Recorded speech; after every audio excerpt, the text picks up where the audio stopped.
Hello, everybody, and welcome to episode 43 of Shattered Earth, wherein we finally have the entire band back together. Last time, you guys left the. Well, almost the whole band. We're missing Matt. That's fine, whatever. He's only temporary anyway. Fuck that. Yeah, Last no, time, no, you you said guys, that. you guys left the island, wherein the Sphinx had given you lore and quests and information, and made your way through the rest of your journey across the open sea and finally landed on the continent of Araval in a port town colony called Angel Bay. You guys interacted with the local adventurers guild to turn in a bounty you had collected along your journey, and took a much needed shore leave and long rest um, after divvying up the funds from that. So, you guys awaken the next day in fresh beds to the smell of breakfast being made downstairs, and various rowdy adventurers getting geared up and headed down for the rest of their day.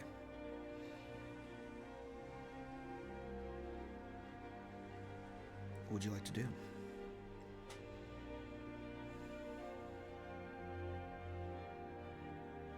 I'd like. Uh, I would ask if there. I would ask like probably one of the either the adventures people down here where I might find a shop that sells spell components. Yeah, sure. They would direct you across the way to where the blacksmith and the enchanter have their shops next door to each other. Devonta would head with you. If you guys are going over there, the store, both stores are owned by a halfling couple. Um, the Sage's Mirror is the one that is the enchantress's shop. Her name is Olivia Underfoot. She introduces herself. She has a number of things for sale. She doesn't have a ton of components. She mostly does enchanting and arcane services for the Adventurers Guild here in the city. But depending on what you ask for, she might have some to spare. I need stuff for find familiar components. Does she have that? Yeah, that's easy enough to come by. Just charcoal, certainly fine. I'm looking for rupees. I'm Rubies. spending 10 gold. Unenchanted rubies or regular rubies? Or like Yeah, enchanted rubies? unenchanted rubies with around 50 gold worth of value. She does have a couple of those lying around. I'll say you can get up to 2 if you need it. All right, I'll pay her for them. How much does she want specifically for them? Well, they have to be worth 50 gold, right? Yeah. So she'll just charge you for that. That's her profit. She's getting 50 gold off you. All right, I will add 250 gold rubies to my inventory. There you go. You said that this is a joint blacksmith and enchanting. Kinda, yeah. They don't like share a shop or anything. There are 2 shops next to each other, but they kind of work in the same space, and they're a married couple. Right, so it would be easy enough for them to work together on a project. Oh yeah, yeah. They do that all the time. That's kind of their bread and butter. Lovely, lovely, lovely. I would like to ask them about doing something with this displacer piece belt. I believe that your barbarian friend asked about that yesterday. I gave a price point of 1,000 gold to transform the pelt into a usable coat and then enchant it as such.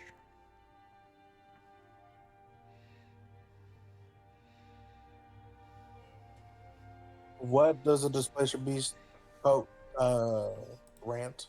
I will show you. Give me a second. What did you say? Cloak of Displacement. While you wear this cloak, it projects an illusion that makes you appear to be standing in a place near your actual location, causing any creature to have disadvantage on attack rolls against you. If you take damage, the property ceases to function until the start of your next turn. The property is suppressed while you are incapacitated, restrained, or otherwise unable to move. It's a rare item. It's a cloak, so you can't wear any other cloaks with it, and it requires attunement. Fuck. I think all my attunements are cool.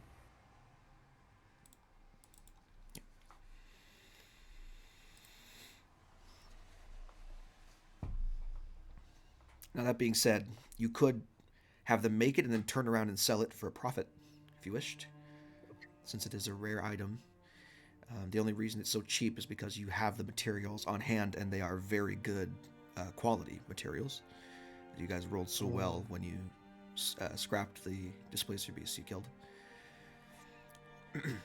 So, if you wished to commission that and then sell it to an adventurer or something, or at the shop, they could give you a profit on your commission. I think I might do that. I'm just checking what I'm attuned to right now and see, because that is helpful for me. I get hit a lot.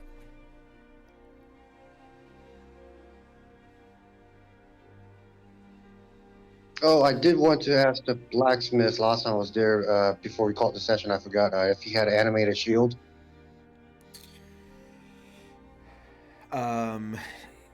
That is a good question. I don't think he sells magical items in his shop. I think that's his wife. So if you go next door, I can roll and see if she has it.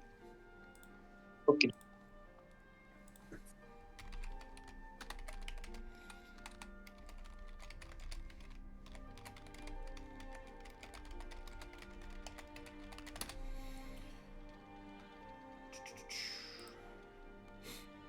Okay.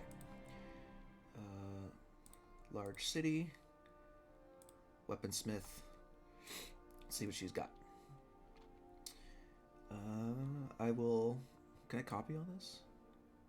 I can copy all this. Here is what she has on hand for the day. You guys can look in general chat. That is the list of stuff that is available to buy at her shop currently.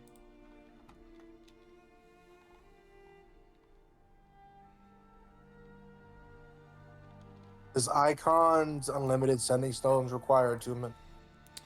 I believe so, yes. It uses the Damn. power of your attunement to essentially recharge the battery every time you use it. Gotcha. Oh, by the way, just for like nothing important but flashback, but are we allowed to talk about the order to other people? They didn't explicitly tell you, like, don't tell anyone about us, because that's not their function. They feel like they are pretty well protected, and that their message and goal is righteous enough that either they can defend themselves against would-be invaders, or people who are seeking to join the order, who can get through all of the dangers ahead of them, deserve a chance to be heard anyway. So Then, as soon as we've gotten out of the magical interference, I would have briefed the Archmage on everything. okay.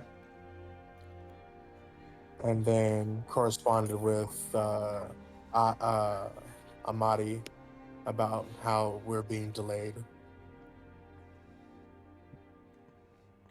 Okay, sounds good.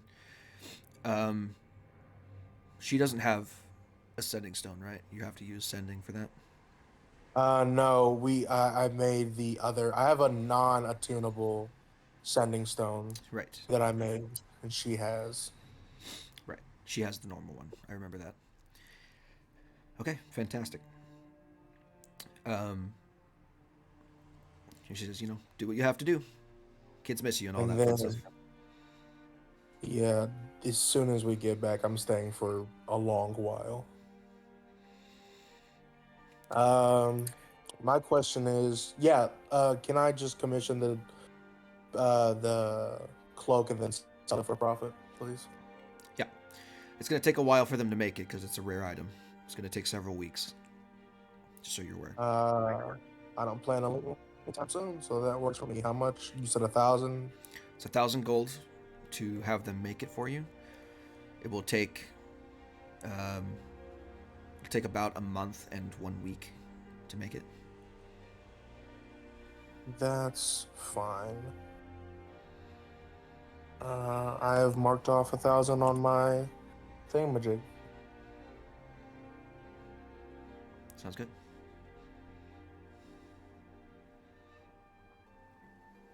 Can they do anything with Arcanite scrapings? Like shavings? Yeah, the Arcanite scrapings that I got from the elementals. If it's enough of it, they could use it to enchant things. You could sell it to them. They could certainly use it. She's an enchanter. She uses that stuff all the time. She can get her hands on it. What kind of enchantment can she do with the Arcanite? Depends on how much money you're willing to pay for it. The Arcanite is simply used to replace components of magical nature that have a gold cost. So essentially, it is a quick and easy replacement for stuff that might otherwise be rare to find. How much gold do I have in my inventory? You have, if I can look it up, 1 second. You have 2,040 gold and 1 silver piece.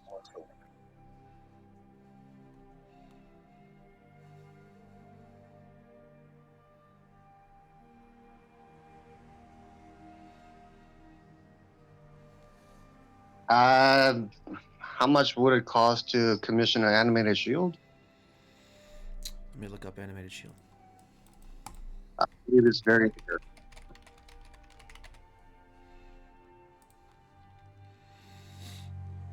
It's a very rare, like tens of thousands of dollars. Okay. Want that hand axe of warning though then. You're gonna buy from her inventory here? Yep. Alright, sounds good. Oh, I didn't even look at the inventory yet. So that's Is there a way you can commission a custom item? yes, you can't. That's certainly within her purview to R&D some stuff. Or improve? I have the Seeker's Compass. I'm wondering if she can enchant it with the Arcanite to help locate other Arcanite, like more Arcanite.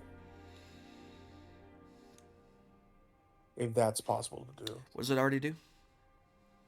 It is the locate object spell. Right. And also, if I've like lost something, I can just point to it. So with the way it already works, it can find Arcanite as long as it's within a certain radius of you. But I'm not going to give you a Dragon Ball radar for Arcanite. Not without some like serious investment. That's gonna be like a very rare item for sure, because it's gonna be to be able to distinguish between atmospheric Arcanite that's above you at all times and in-ground crystalline Arcanite that may be buried under miles and miles of rock. It's gonna have to be. You're not gonna give me a metal detector. It would have to be a pretty strong enchantment, is what I'll say. Yeah. Okay. I'm just trying to be creative here. Yeah. I mean, it's certainly possible. It would just take a lot of fine-tuning and money. So, like, I'm thinking, like, for something like that can find you one of the rarest substances to find naturally in my world here, I'm thinking, like, 20 grand, if that. Like, probably maybe, like, 25, I would say, to R&D and make it. Fair enough. I will cease my endeavors and look at what she's gotten shot. For your uncommon hand axe, I'm going to charge you 250 gold for it. Is that okay? Delavash?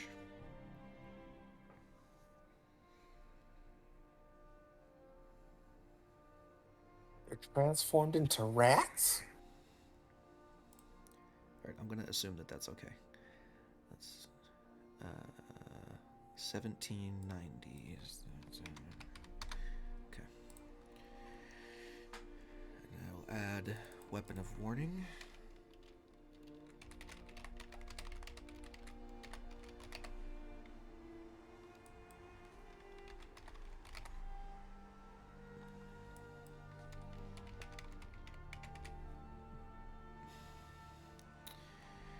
I have to look up weapon of warning now. Because it's not in Roll20. Annoying. I'm not gonna. I suppose that's all I probably want from them for now.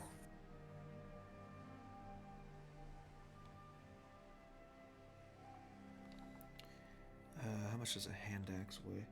It's also not a plus one. It is magical. So if I just do this,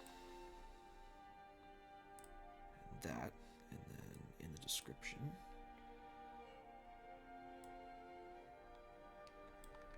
copy paste,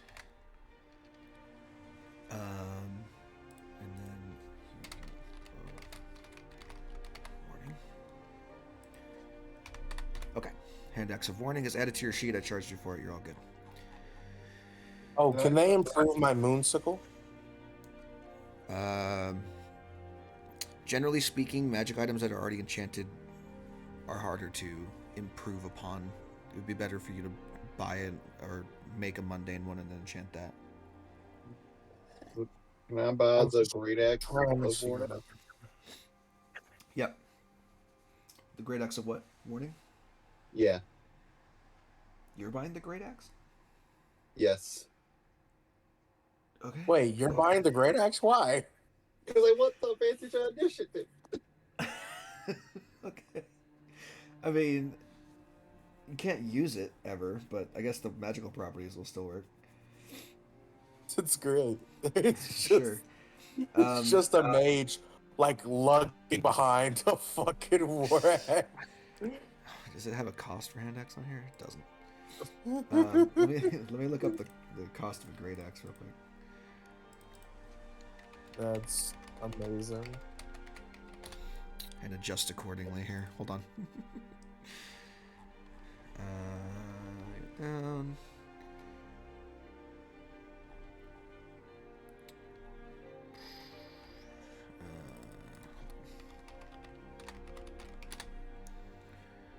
Weapons. Okay, hand axe is 5 gold, so basically 245 of that is going into the enchantment. So whatever the great axe is, the great axe is 30 gold. So 275 gold would be your final purchase for the great axe if you want it. Okay, I'll buy it. She sells spell scrolls. Is it just enchanting? She doesn't have a lot of spell scrolls on handy, I'll say. She can scribe them for you, but she doesn't keep like a stock of them because they're not particularly popular at her shop. Is there another shop in town that would be more popular? Yeah, you can go check. If you if you ask her, she'll just probably tell you. Yeah. There's a church in town that does scribing. If you wish, Sure. Actually, it's part of their is charity. is it a church of the Chantry? Here, hold on. I'll give you some info about it. It is called St. Bites' Church. It is the only church in town, and essentially it rotates which deity it is worshiping on a daily basis. Well, So there's a little bit of an overlap because there's I think nine deities or 8 deities that are worshipped. The core is not one of them because it's pretty much only worshipped by the cult that's going on. A cult. I mean, they're kind of a cult. They're like secular, right? Any religion is kind of a cult. Yeah, but these ones have a larger fan base, so we get to call them religions. So essentially, the rotating thing means that every god gets an equal amount of worship and 1 week off from worship as well. So yeah, I'll head to the church. sure. They might have the thing I'm looking for, most definitely. So the church is a large stone building. It has a bell tower attached, and a fenced-in courtyard with a cemetery on the side. And you can see that at this point, you guys had just woken up, gone to the store, done shopping for probably an hour, walked through town for about another half hour. So you're looking at probably like early morning mass, essentially, is just letting out. So the bell tower is ringing as you approach, and you can see throngs of people having opened the front doors of the church, spilling out and conversing with each other after that day's worship. You can see a couple of the clerics tending to the ground. Some of them are pruning flowers, rose bushes. A couple of others are meandering around the cemetery and praying for the dead. And then there's obviously the big open church, which you could walk into. Can I? Oh, I don't want to interrupt the mother doing the job. I'll walk into the big old building. Okay. You can see there that the building is mostly emptied out. There's a couple of stragglers still talking with each other. The far end of the room, there's an altar, which has a particular banner and symbol draped over it at the moment, which would be, find it. I have symbols for all these fuckers. I might as well use it. Today it is a toothed cog with 3 spokes on it. Do I know what day it is? Make a religion check. See if you can pick it up. I shall do so. Give me approximately 2 years. 1, 2, 3, 14. Yeah, fair enough. This is Fordroyel, the god of time. Which I can spell in roll 20 chat. Fordroyel. Fordroyel. I'm guessing there's a couple clerics inside, a couple priests. Yeah. Go up to one of them. They greet you. I give a polite nod. You notice that they are a bit apprehensive at your approach,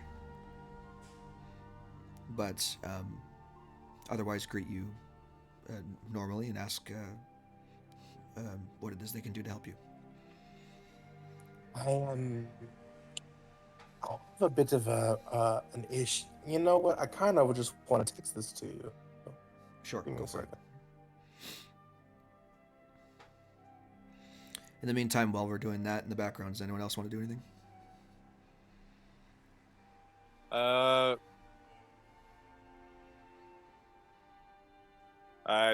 probably want to go see what quote I can get on how much a ship's worth. I'll go with Chance for that. Sure. What was the plan on it? Was it scuttling it and buying a new one, or was it reclaiming the materials? What are you doing? The idea, was to basically scuttle and sell, because we couldn't do that in the other area, in the little smaller port, because they didn't have the money, and also, if they got spotted with any of the ships from that crew, they were fucked. Okay. Go ahead and make me a persuasion check with disadvantage. I give him the help. Sure. If you want to go with him to help convince the harbor master, then go ahead. Wait, why does he have disadvantage? Because it's a pirate ship, and they don't want the pirates to be mad at them. Oh, okay. All right, so just a flat persuasion. Yeah, flat persuasion roll. If Flamore's giving you help. That's 20 bits. Easy. Woohoo! So the raw materials and everything alone will give you what I said, 30 grand.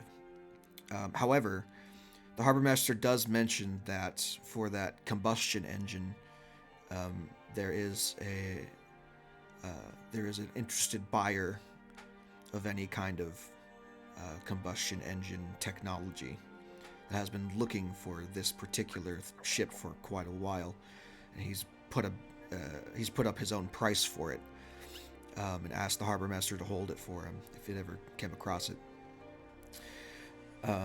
So with that, you get an additional 10 grand that you can use.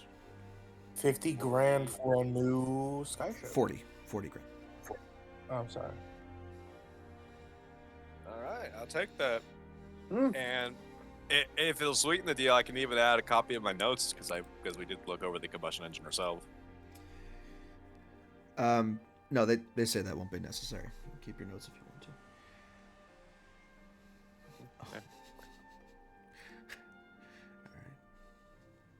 Yeah. Fucking first roll of the session, a natural 20. Okay. Let's go. Second roll, but yeah. Second roll, motherfucker. Oh no, I said my first roll. Oh, your first roll. Yeah. Yes, that is correct. Yeah, they'll be able to help you out with that, Tavanta. How many are you getting? Is the question. The scrolls that you're asking for are fairly expensive. They're like How much a pop? let's see. Let me look up the rarity that we're looking for here.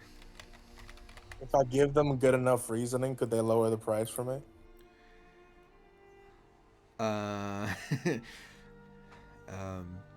Trying to haggle with people whose money is immediately funneled back into charitable activity probably won't work very well.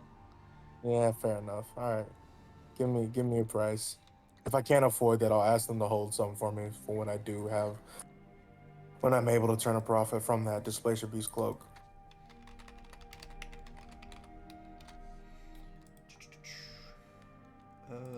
I'm looking it up right now. Give me a second. So I know that there's a chart for rarity here. It's rare, so Okay. we'll call it.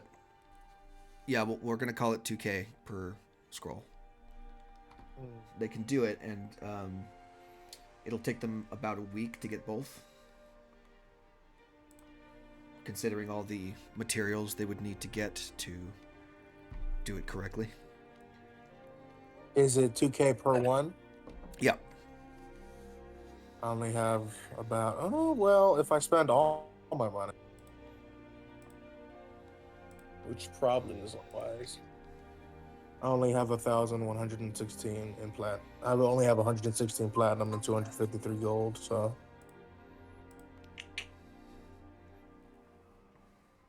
I tell them I don't have the money on me right now, but I will definitely try to have it later. Not a problem. Namaste. Excuse you too, and I move on. Completely from a religion that's not in the fantasy world at all. Mm-hmm. All right. Cool. Excellent. So, that much money will have to be gathered and delivered to you. Because it is a lot, regardless of. It's a lot, regardless of how you denominate it. So, for at least the ship bounty and the engine, all that stuff, they're gonna deliver it to the Adventurers Guild where you're staying. The next day. Okay.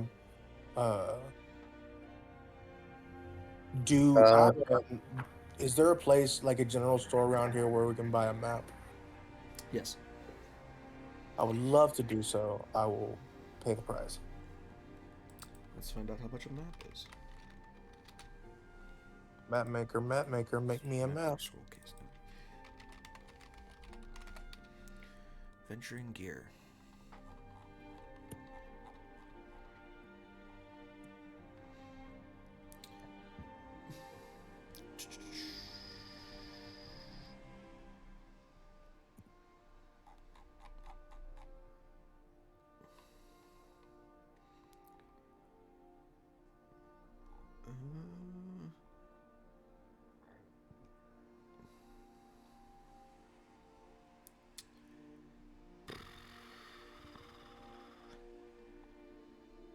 I can't find it, so let's just call it 50 gold. Hand it over. There you go. I don't have an accurate handout for you per se.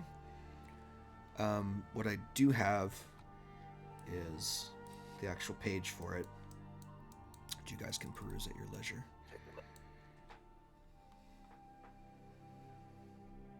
Let me look at that.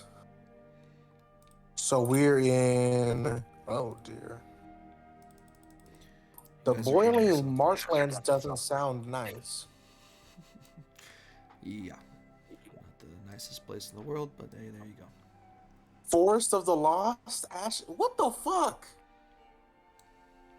Can we go home? Isn't this the place where the native Minotaur are? Yes. Yep. And where would they be located? The marshlands? Just roaming around the marshlands. Okay, we're not going there. They're nomadic tribes of Minotaur, so they kind of wander. I don't want to run into them.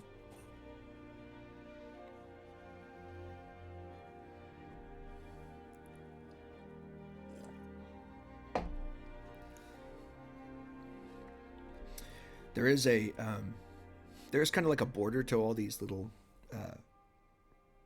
biomes, I guess you'd call it. Mm-hmm.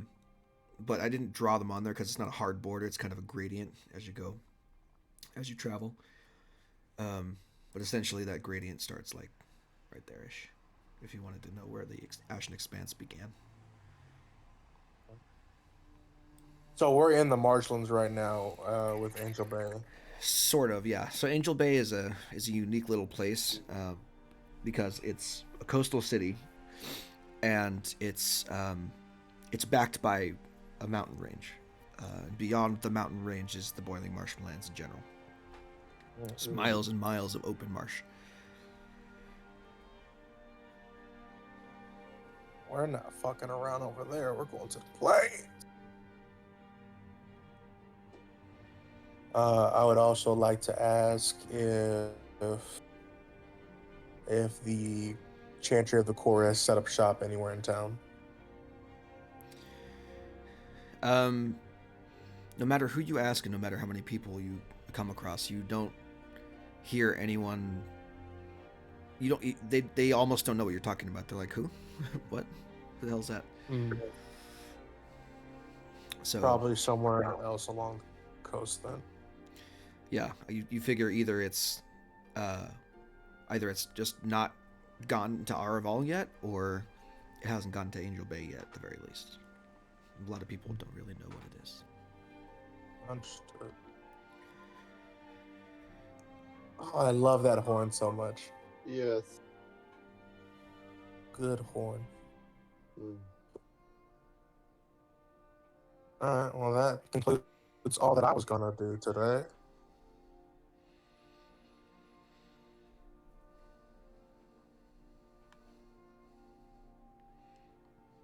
All right. Anyone else?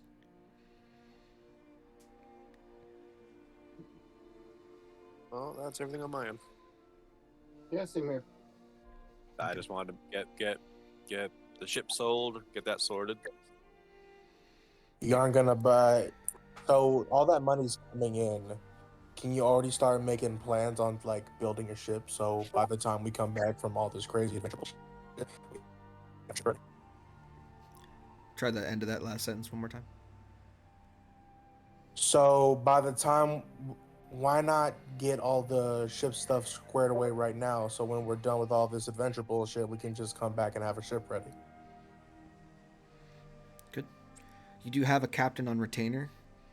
But I mentioned before in the previous episode that her job was to take you to Araval and back, but not necessarily travel along its coast.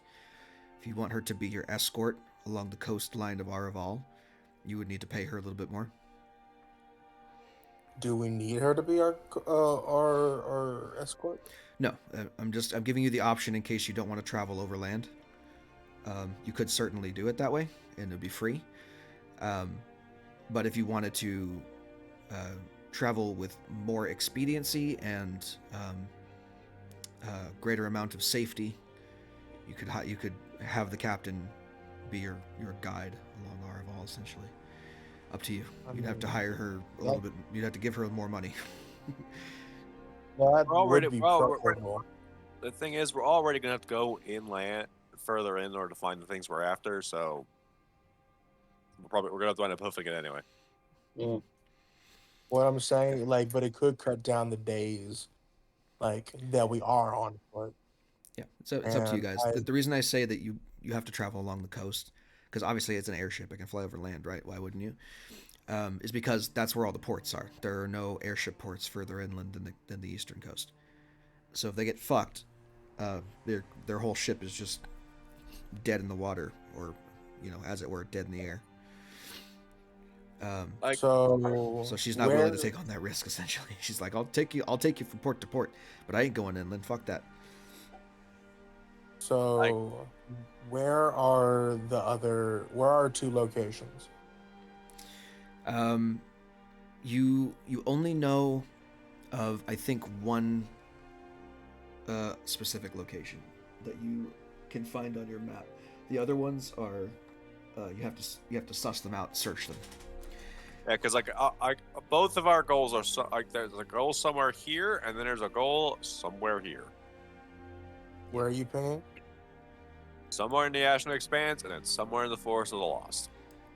Yeah, I will say, So if why I not- remember correctly, he should have given you this. If I didn't mention it, then he should have mentioned it. But the Sphinx would give you Oakham as a start point for the second quest, the one that's like the overgrown temple. Oakham. Okay. Yeah. Yeah. What I'm saying is let's charter the ship for like going to Oakham, or like maybe docking at Narin to then head on foot. That way we don't have to travel all the way to Narin on foot. I actually just had an idea I wanted to look into right quick. Okay. Could I get my hands on a map of the Underdark? Not up here. Can they point me? Can the map make a point me direction of somewhere I can get it? They point downward at the floor.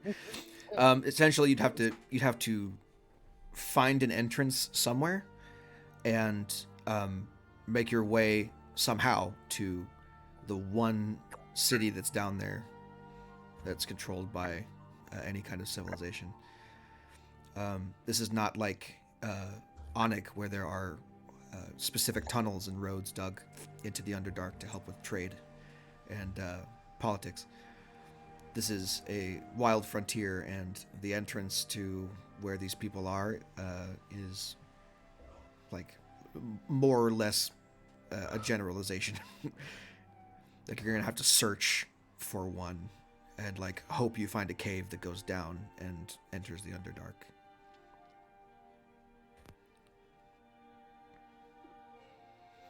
That being said, you do have a map now of Araval, and your map corresponds with the Underdark, so if you overlay the two, it will give you a general location, which would be somewhere up here. Somewhere up here, close to the coast. So again, charter the ship to Carmenton, maybe. Carmenton, then Oakham. Yeah. Then once we get done with our business in the Ashen Expanse, head back to the ship, charter to Oakham, and then deal with the stuff in the Forest of the Lost. Then come all the way back to the Angel Bay for our ship, and then get on home to Onik.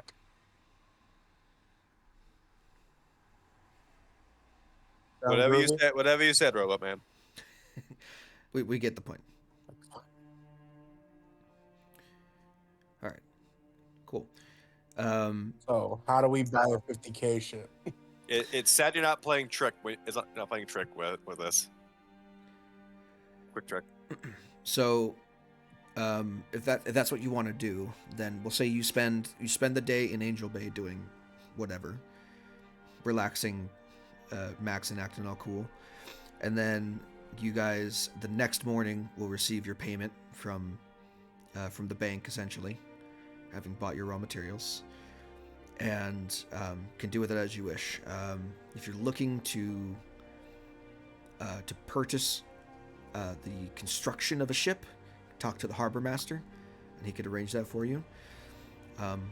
You could also ask him to.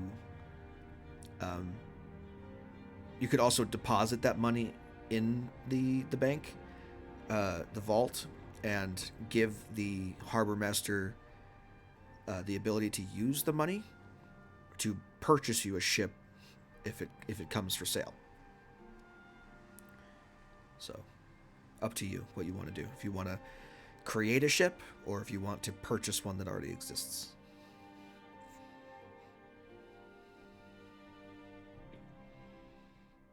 I think mean, ideally making a we. ship.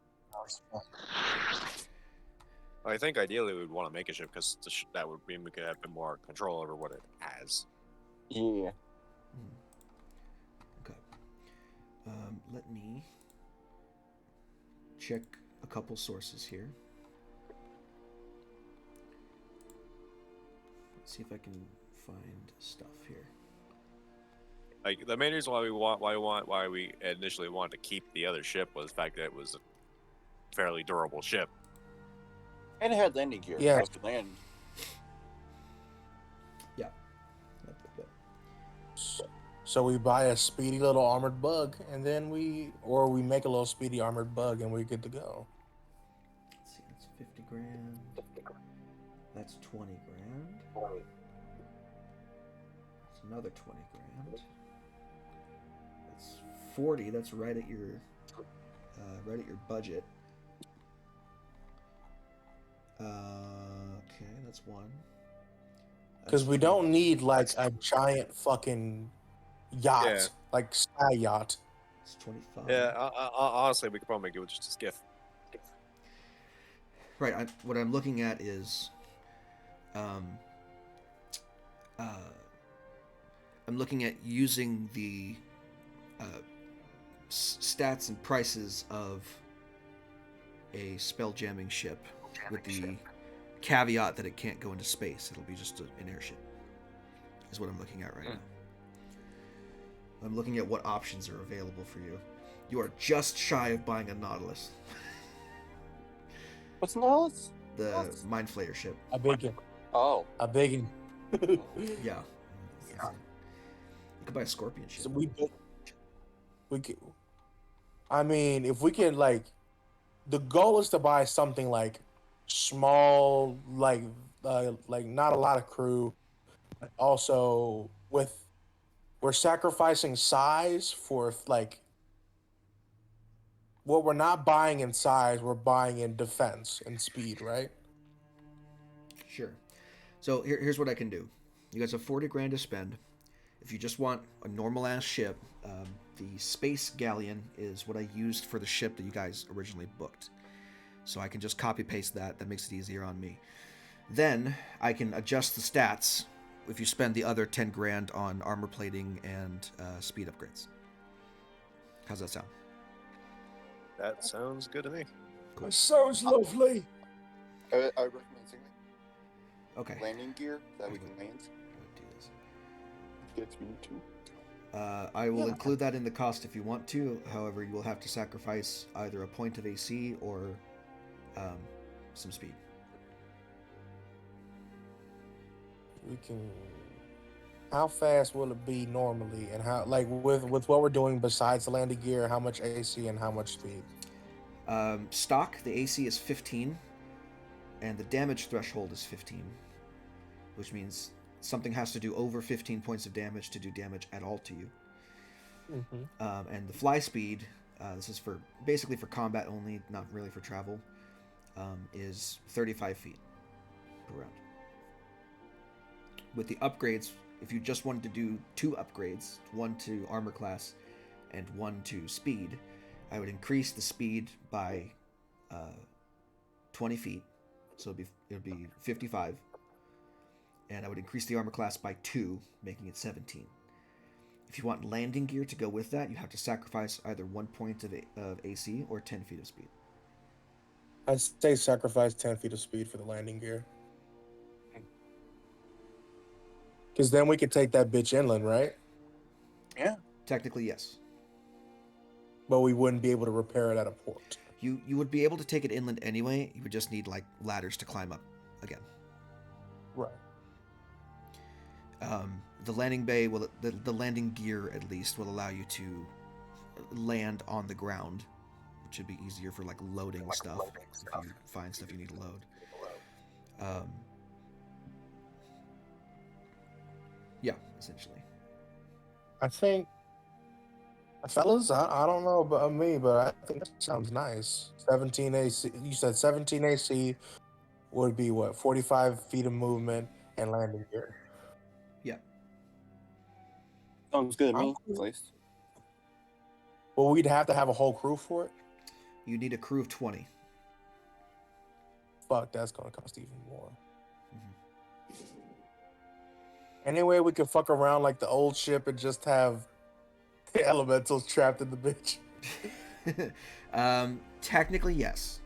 There is an option for a living ship, which comes with a treant. Yeah. Hell yeah. That will take up all your budget. Oh no, it won't. That will take up most of your budget, but leave. It will leave some to be desired. Essentially, it will be about 35 grand. And then Oh, If you look on spell jamming, the cost of the ship is listed as 25,000. However, someone has to go out and find a treant.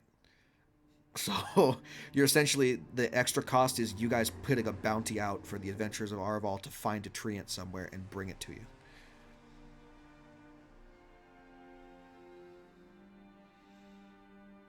So that's okay. But then we would only need the treant, no crew. You still need crew. You need 5 crew. Plus the treant. The treant acts as most of the crew, but to run the thing, you only need 5 instead of 20. It's more manageable, and we won't have to keep track of fucking 20 motherfuckers. Now, keep in mind, the stats are not as great as the ship you would have gotten. It has about 150 less hit points. The ship, the space galleon has 400. This one has 250. The AC is the same. The damage threshold the same. The fly speed is only 5 feet faster, so it's 40 feet by default. And the cargo is, I think, 4 times less. Oh. Let me double check and make sure that's true. But it's only 10 tons as compared to like 40 or 30.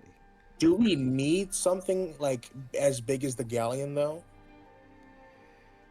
It's half as much. So the cargo's 20 tons on the galleon. The other one's 10, I believe. It's up to you guys. The cargo is hold size is doubled, which means if you ever wanted to use it as a merchant ship, you'd get more profit out of it, I suppose. You could also store more stuff in it. Okay, let's honestly like it's very much like we just won the lot, everything, let's go buy a fucking yacht kind of thing of like, how often are we actually going to use the fucking yacht? You know what I'm talking about, guys? A lot. The other option that is at the top of your budget, exactly 40k, is a hammerhead ship, which is basically the same as the space galleon, except that it's longer and it has 10 more tons worth of cargo space. On top of that, the weapons on each one, by the way, are different. There are different weapon systems on each ship that are also that come with it if you buy it.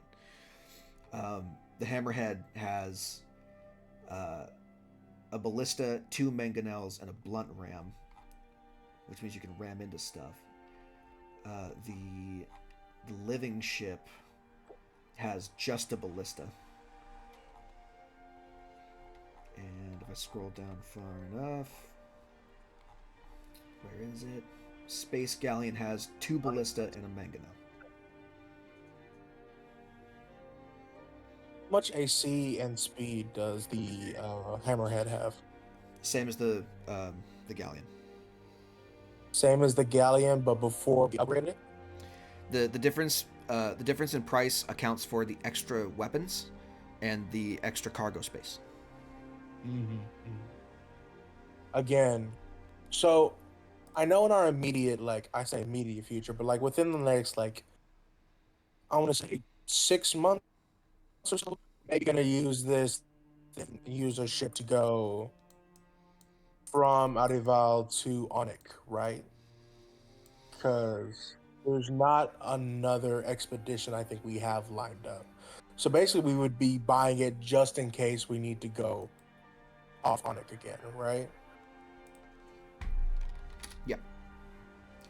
You would have your own ship that you can do stuff with, essentially, instead of relying on Yeah, the we can- captain. Yeah. And we don't have to pay for the crew to live on the fucking ship. We can call them back if we ever need them.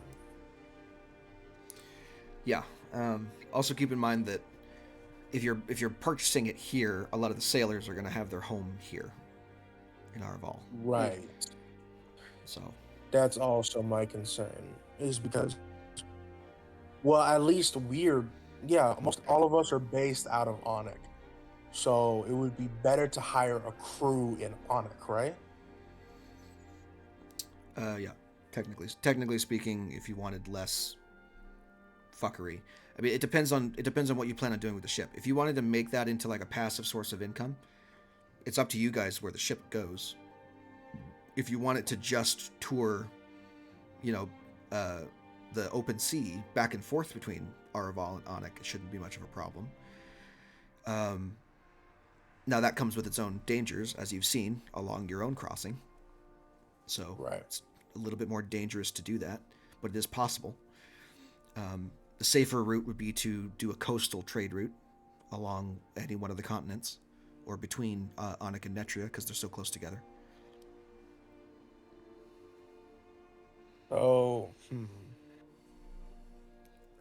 so like the best course would probably be to, like, I guess, hire a crew, like a temp crew, to get the ship to Onik, and then have them go back on another fucking liner, another ship or something, and then hire a different crew to just tour the coastline of Onik. Sure, you can also, if you wanted to, like, hire them to do what you need to do here, bring them back, and then just have them be guests or extra hands on the ship. It doesn't like the crew requirement is just what it needs to fly. If you wanted to have extra crew on hand, that's certainly possible if you pay them, or you can just say, hey, we don't need you for this job going forward. Go home and work out of Araval. You're and then have fired. them be basically just fire them, but have them transport back as guests, basically as passengers. Right.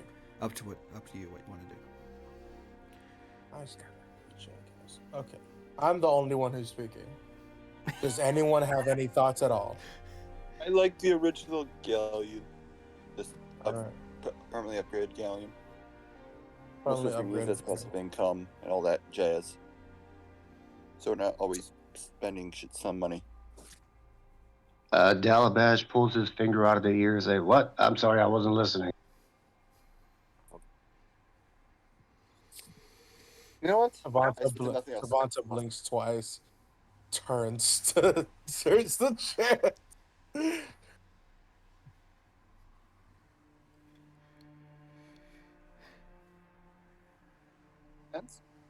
It's a tough call.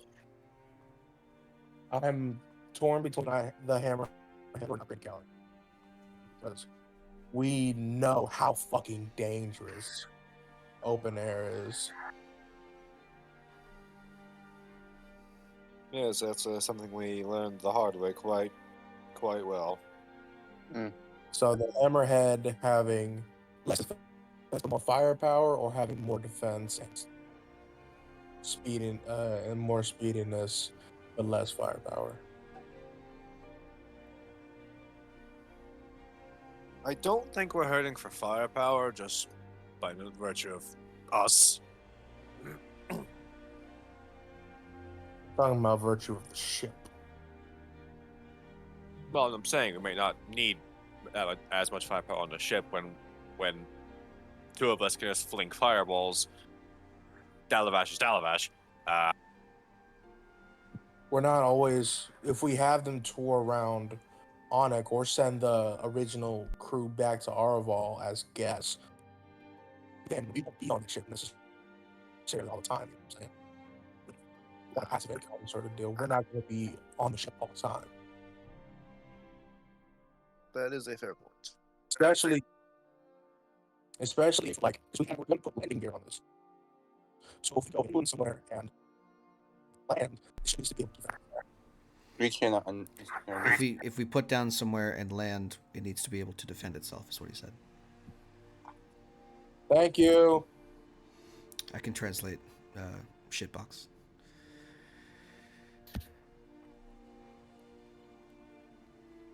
I know Comcast. I have proficiency in Comcast. You see what I mean, though? The hammerhead would be good because if we're just stationed somewhere and shit goes down, the ship has ample defenses and attack like artillery.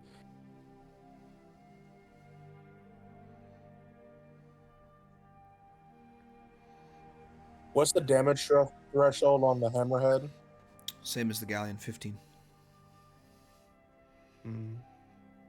They have basically the same stats. The only difference is it has an extra weapon in the battering ram, and it has greater cargo space.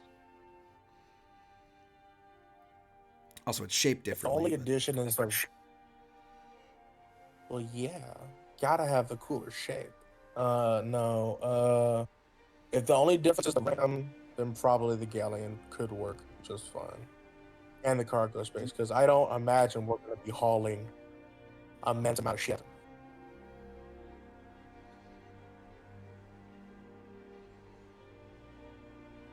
Alright. I think the galleon should work with the upgraded hull speed and landing gear. Okay. Let's see. Here's the question is, did I make a section for vehicles already? I did not. Cool. Well, I don't have to do that yet because it's not a thing at the moment. So I will somebody write that down in their notes somewhere, what we agreed upon. Just write down 40. Space Galleon +1 AC plus 10 feet movement speed landing gear. You said plus 2 AC. Oh, that's right. You weren't sacrificing the AC. So yes, +2 AC. You are correct. Just sacrificing Plus 2 AC plus 10 movement. Yes. And then landing gear. Yeah. So just make sure that you have that listed on your notes somewhere so I can go back and read it from one of your sheets at some point, and I will make a vehicle stat block for you that you can all have access to. Yep. I will make a vehicle NPC stat block you all have access to and can look at. I will also at some point link a elemental to the ship as well. Just for fun. Well, you know what it will take to do that. Several thousands of gold. You did it before. I'll do it again. Yep. I'll fucking do it again. This Living time ship I'm is gonna so cool. fire It comes with a element. tree. I am so interested by the living ship. You don't understand how much I want to buy the living ship. I mean, there's a bunch of other options that you can't afford. You can afford most of the compendium of ships for Spelljammer. Squid ship, the Star Moth, the turtle ship. I think you can afford. Yep, you could buy the turtle ship. Yeah, fucking turtles. Oh, they do have a turtle ship. They do have a turtle ship. Yes. That one's kind of fun. Do we pay for? It's very slow. Any kind It has of, 19 armor class and 300 hit points. So it's pretty. Do we have any kind of design input? I mean, yeah, it's your ship. If you're commissioning it to be constructed, then yes.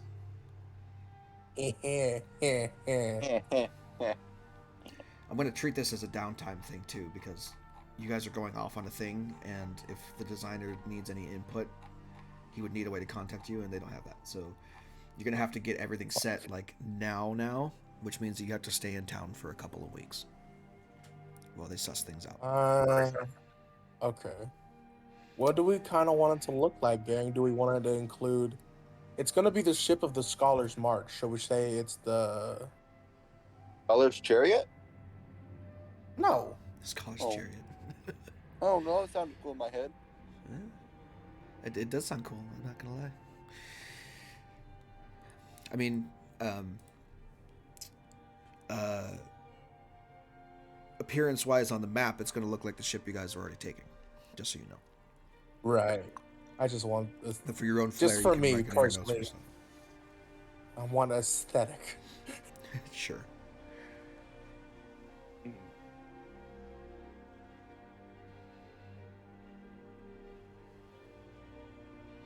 And Scholar's Chariot is the only suggestion right now, and unfortunately, I'm not coming up with anything else clever.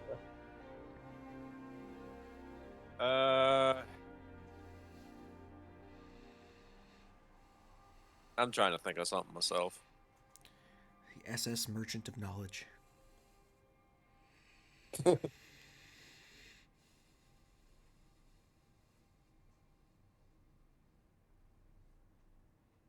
Summary, of course, because it's my character and Stefan's, I'm thinking Star March.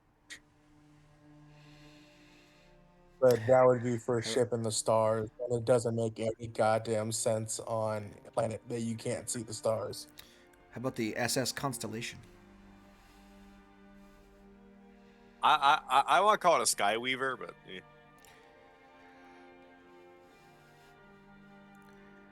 The Constellation is a cool name for a ship. If you guys wanted to do a star theme. How about the wind? How about Wind March? Why we gotta add March to it? Because it's got to have either Scholar or March in it. Does it? I mean, it doesn't even have the. I mean, it doesn't. For me, Lift your constraints, my friend. I live like insurance.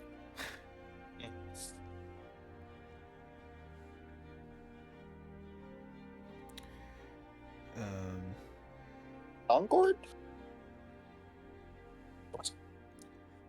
The Concorde. Concord.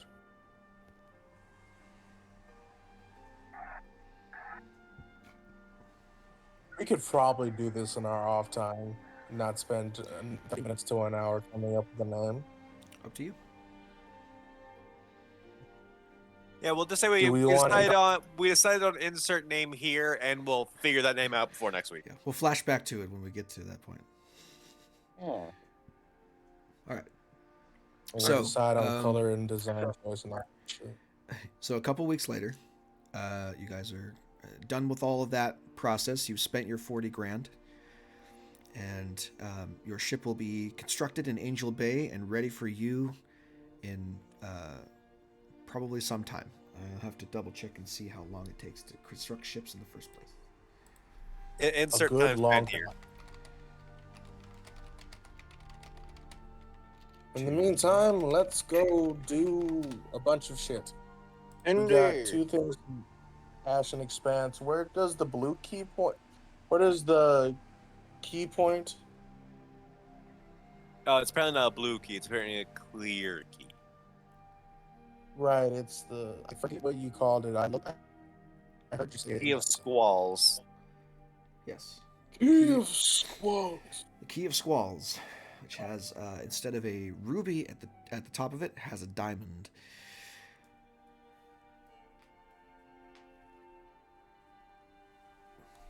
A polished, clear diamond.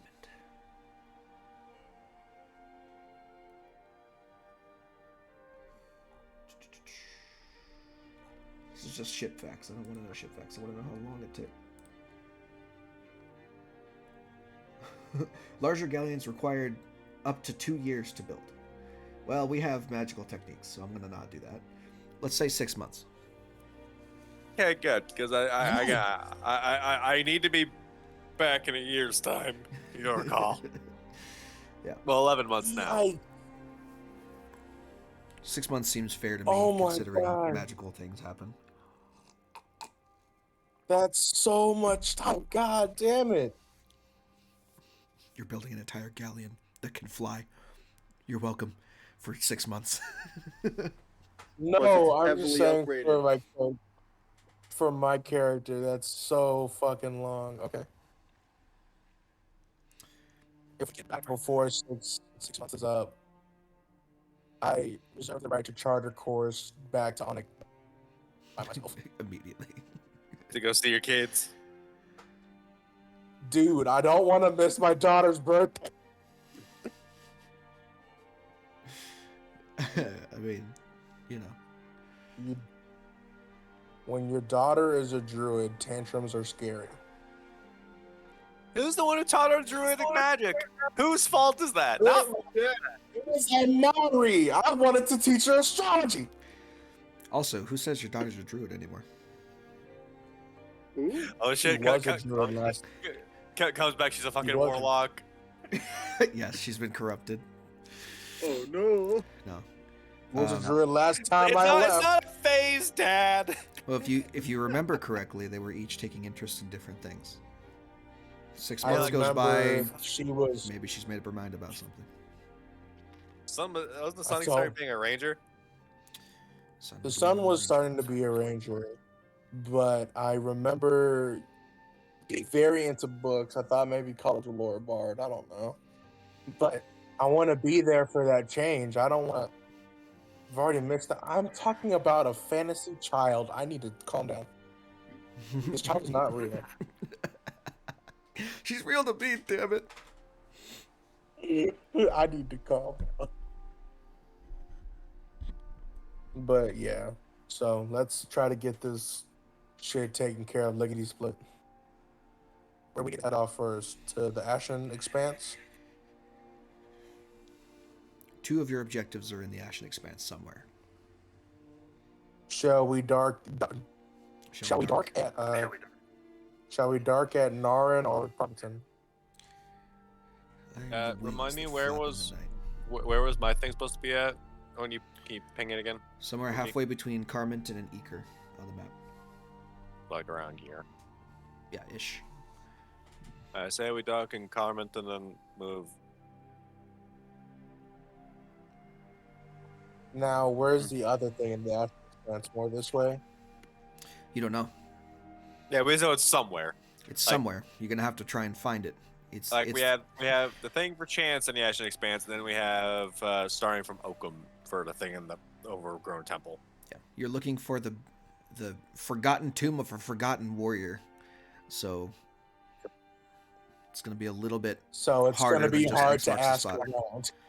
Yeah, pretty much. You're gonna have to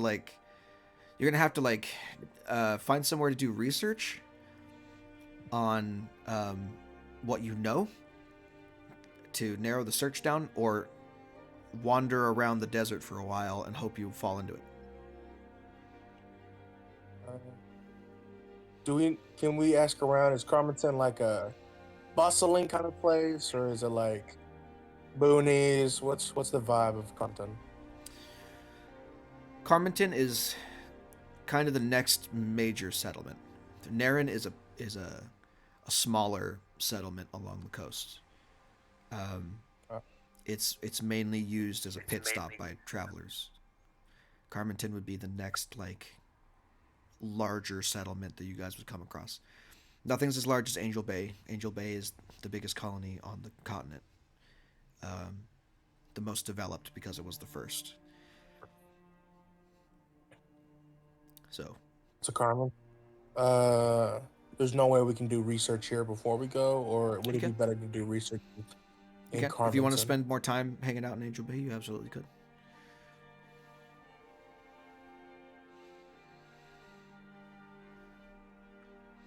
If you are going to do research, then let's do the research downtime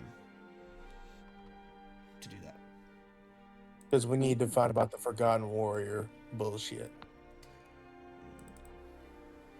And if this is the biggest port, it might have the biggest access to research resources. Let's see. I Downtime know revisit 123. isn't probably going to help with the research, but between the three of us, would the time get cut down for all three of us researching together? Let me read the thing first before I cop to that. Relaxation, research. Forewarned is forearmed. The research downtime activity allows the character to delve into lore concerning a monster, a location, a magic item, or some other particular topic. Typically, a character needs access to a library or a sage to conduct research. You have both here, because this is a large settlement and those things happen. Assuming such access is available, conducting research requires 1 work week of effort and at least 50 gold spent on materials, bribes, gifts, and other expenses. I really hate to do this, but I'm not gonna lie, I am being distracted because of a computer problem, and on top of that, I'm also dealing with the police and the probation, so I'm gonna bounce. Okay. All right. Have fun with that, I guess. Oh my. Good Uh, luck. Yeah, fun. Okay, bye. Anyway, That was not a thing I was expecting today. Yeah. that's fine. Whatever. Jesus. Character declares the focus of That the is- that's research. kinda A quick. specific person, place, or thing. After 1 work week, the character makes an intelligence check with a +1 bonus per 100 gold spent beyond the initial 100 to a maximum of +6. In addition, a character who has access to a particularly well-stocked library or knowledgeable sages gains advantage on this check. Determine how much lore a character learns using the research outcomes table. Okay. So it looks like it's an individual thing. If you want to We pool can't your get resources for the bonuses. gold spent, then you're welcome to. But Well, who's the best researcher out of the three of us? Me. it's an intelligence check, so whoever has the Who's highest the most- intelligence. I also get a profession die for researching. So You do. That is true. What did I see that? Hidden tombs and shit is kind of your diggity deal. Yeah. I'll pull in. Let's get a +3 bonus to his shit. So if Flamora and I throw in another 100, you should be dope. Yeah. I'll give you a +2. So it's 250 will get you a +2 bonus to the initial roll. So I guess we can get Alright. 250 each. No, I mean 250 total Oh. from everybody will get you a +2. that was 50 gold per person. That'll be 50 gold for me. Or, No, it's 50 gold to start it, and then it's a +1 per 100 gold spent beyond the initial amount. All right, I've already marked down 100 from my shit, so have 100. Okay, Flamor, are you doing the same? Yep. Okay, so that's +2. So intelligence check, +2. You do not have advantage because this is a colony, but there is a repository of knowledge you can access, and then it's add your just provisions. it's just an intelligence check. Can't do any 20 stuff like history or anything. Nope, it says make an intelligence check. Give me a second before you do that. Damn it. What were you trying to do? Seeing if I can add guidance and/or cosmic element to this. This is a period of time that's taking at least a week. So That's 23. 23 is the max you could possibly get, so no worries there.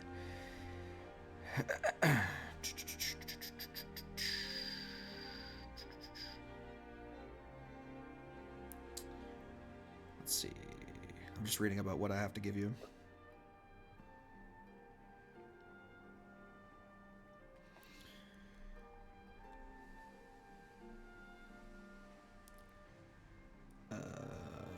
Roll a D100 for me.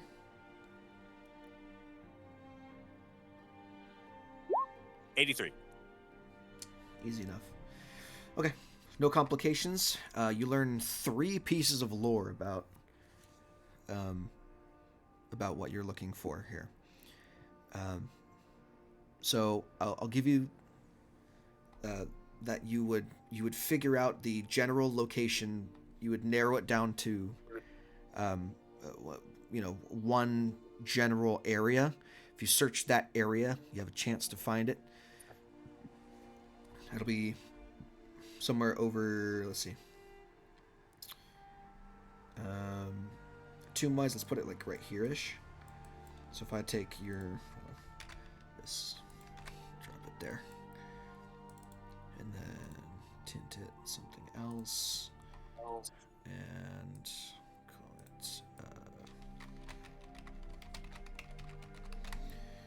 call it that. We'll say that's put it right there. That's the area you would need to go and look at, that you think that this individual would have been laid to rest in. You would learn that before their death, they were a vaunted hero and a paladin, and they would travel alone around across the land, helping others out of the goodness of their heart, and they were just kind of like a traveling philanthropist in the fact that they would smite shit that needed to be smiting. And this is all taken from like legend. This is not recent history. This is ancient history. This is like you researching like stories and conjecture about this individual. And then the final thing, when the breaking happened, or before the breaking happened, in that period of time where people were freaking out trying to figure out how to survive the apocalypse, he took it upon himself to attempt to hunt down those who would become responsible for the apocalypse, and failed. Died before he could see his goal accomplished, and was laid to rest in a tomb with honors that has since been buried beneath the Ashen Expanse. So.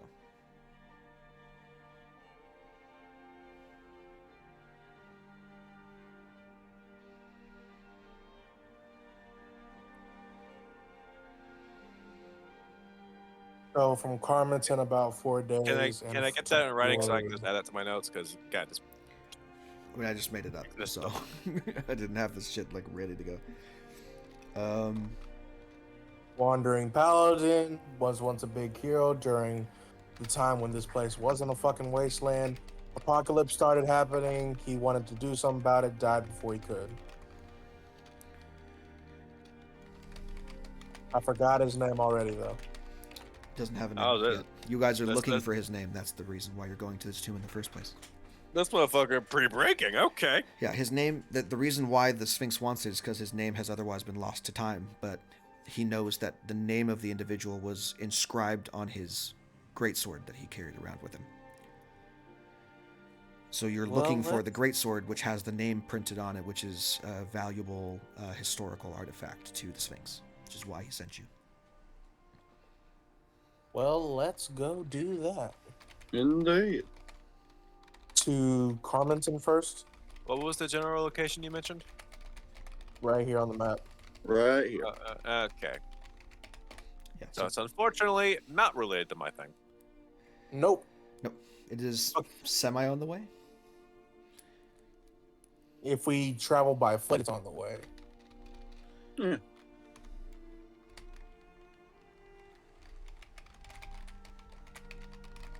We still need to pay our pay the captain there. And then, we could tell the captain, if we wanted to do this on foot, we could just, I don't know. Do we think it? Actually, no. Fuck it. Let's just take the ship to Carmenton, go to the tomb, head to Chance's thing, then we head to Okran. Okay. And then, where is? I know I probably asked this before, but where is the Key of Squalls pointing? Hold on one second.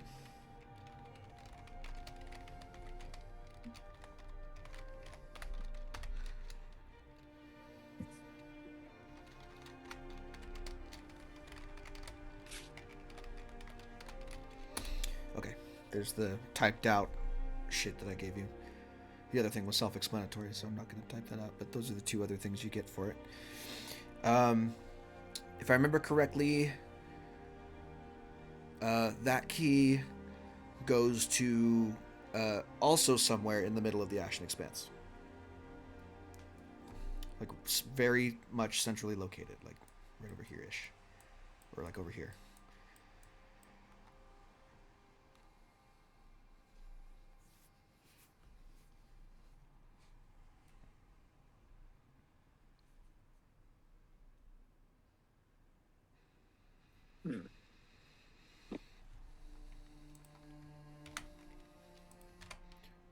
If you want, I can mark that as well.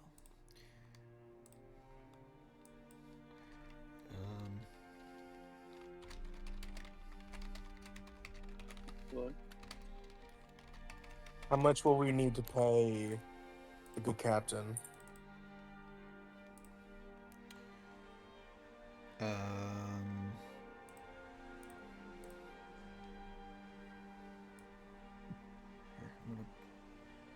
I'm gonna put that like there. I don't want to interfere with things.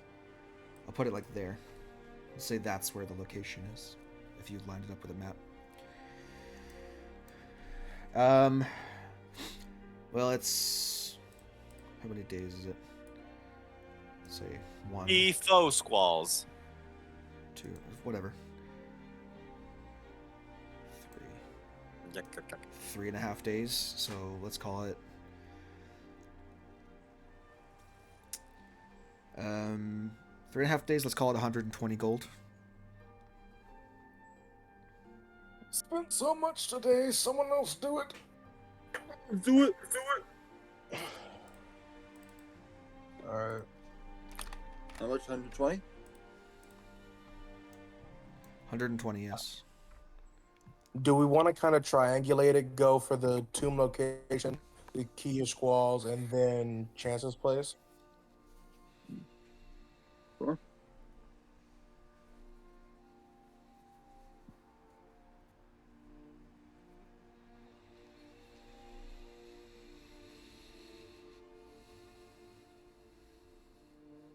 The only one who answered was was Boom. So I'm assuming that's an okay. So Yeah, let's yeah, just I'm good. I'm good for it. fucking go to Carmenton, get started on a fucking adventure. Okay. Also, I know we've spent so many fucking days here. I'm gonna go ahead and do the ritual to do the find familiar.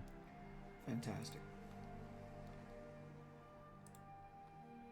It will be a little out, but the ends of its feathers will have constellations because I like aesthetics.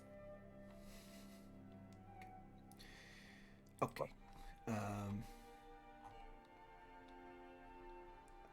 How much do you want me to expound about Carmenton? I like to know things. Yeah. But honestly, we're not going to be staying here all that long. So Fantastic. I will give you some, but not a lot. Then, in that case,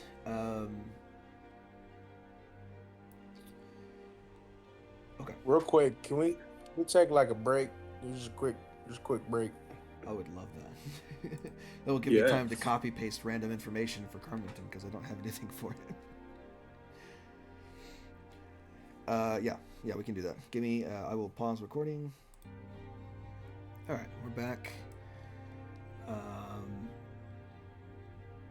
So if you want to add this to your list of shit that's available, there's in your short time in town, there's really only one thing that might catch your eye. There's a couple of other stuff out there that you can explore doing whatever you do, but the Lonely Siren is the tavern. There's a female dragonborn operating it, serving people, doling out rooms, all that fun stuff. Her name is Umber Sootscale, Umbyr Sootscale. If you want to mark her down for your notes, if you don't want to, that's fine. So she'll be the one that kind of would be like the bar if you guys wanted to visit the bar at some point, look around, ask about the town. There is the local blacksmith shop is called Art's Wondrous Arms, owned by Manea Art, a young female artificer who, in addition to normal blacksmithing crap, she also creates clockwork construct items for use by the adventurers that pass through the town. So if you ever wanted to browse some of those, I can give you options. There's the dockyard where you landed, and then there's an alchemical shop somewhere nearby the main market area called Oasis Alchemical, which has a kind of an attached garden of various odd desert plants. How many healing potions do we have between the four of us?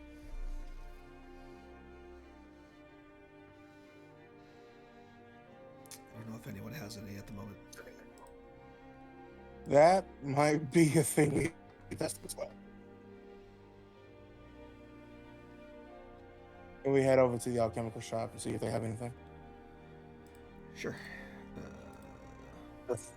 Before we set out to enter a dangerous tomb with unknown warrior. Yeah, let's see if it. Oops. Let's see if it has any shit in it.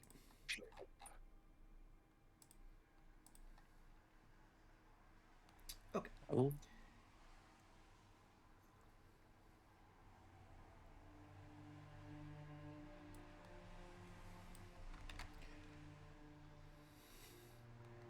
Some of that makes no sense whatsoever.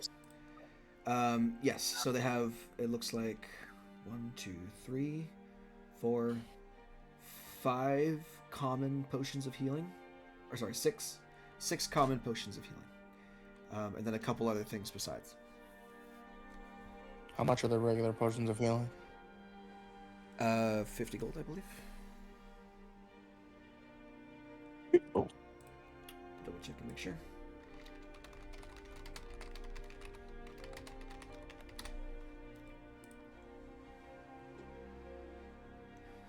That's a common item, so, and it's consumable, so I say 50 gold.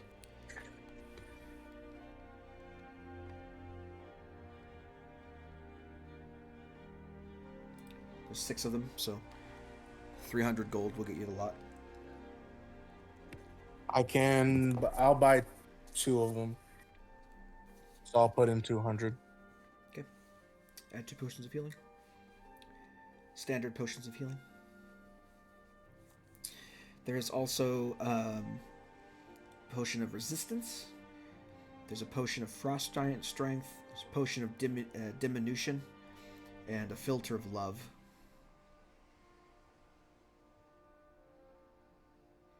If any of you are interested in any of that.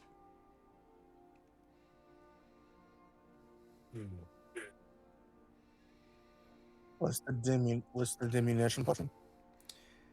Casts reduce on yourself. Should we ever need to be tiny? For whatever reason, it's a rare potion, so it's fairly expensive actually. Does anyone else want to buy healing potions besides me? 50 gold for a common, right? Yeah. There's How many others still are? Currently 4 left. I'll take them all. Cool. 200 gold.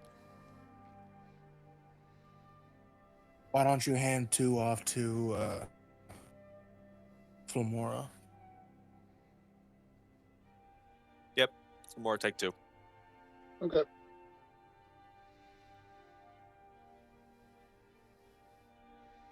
My bag boy. Here you go. Alrighty. So, short time spent in Carmenton. you guys begin to head off across the desert. All on foot, trekking around. Somebody roll me a D100, please. I'll do it. I'll kill us. Damn it. Sure.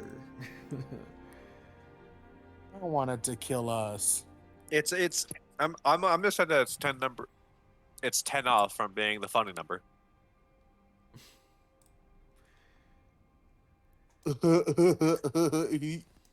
He's talking about 89. So, as you're traveling across the Ashen Expanse here, there's not like a main road to follow in the direction that you're going. For the most part, Araval is pure wilderness and wild nature, and is not subject to trails or paths that have been constructed by humans. Some of them, maybe like horse trails that have formed over time with people traveling them, which you can pick up on for short distances, but eventually have to deviate and wander back into the wild blue yonder, as it were. Eventually, you find yourself walking along one of these natural paths for a short bit. The sun, no more prevalent in the sky, but the heat in this area especially is greater than you've experienced thus far on the planet. You're used to Onyx, and it's generally colder, more rainy environment, and going from that across the open sea with open air to this is almost night and day. It's hot and oppressive for the most part. You find yourself removing articles of clothing to stay cool and wrapping your head so you don't get like sweat in your eyes and stuff like that as you travel. As you're following one of these kind of natural paths, it leads you between a trio of hills where you turn a corner onto the crossroads and see an odd and alarming sight of two horses which have been killed and filled with arrows, looks like, and that appear to have been dead for some time. Filled with arrows? Yeah, like they're covered in arrows, like someone shot them and killed them and they died in this canyon.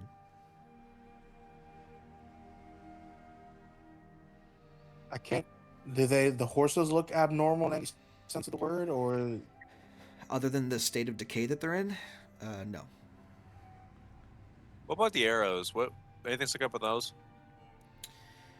The feathers are a vibrant green color, but other than that, they look like standard arrows to you from a distance. do You could horses go up and usually need this investigate. many arrows? What? You said it's like riddled with arrows. Would I think like that's an excessive amount of arrows for just two horses? Yeah. Yeah, there's at least like 10 to 15 between the two of them, which seems like it's a lot for like one animal. Can I just do a quick survey of the area real quick? Yeah, make me a perception check.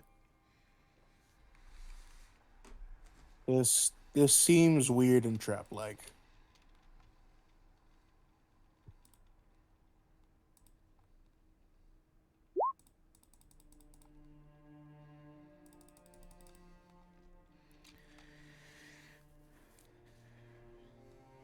Okay.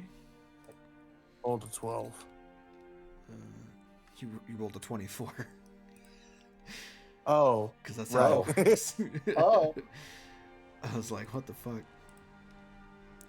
Okay.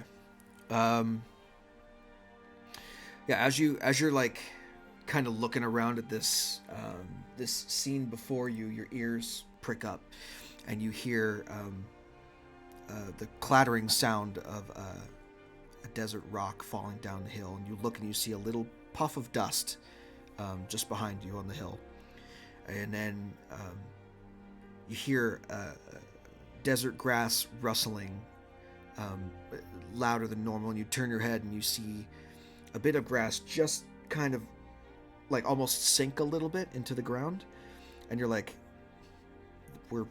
this is bad. There's someone here.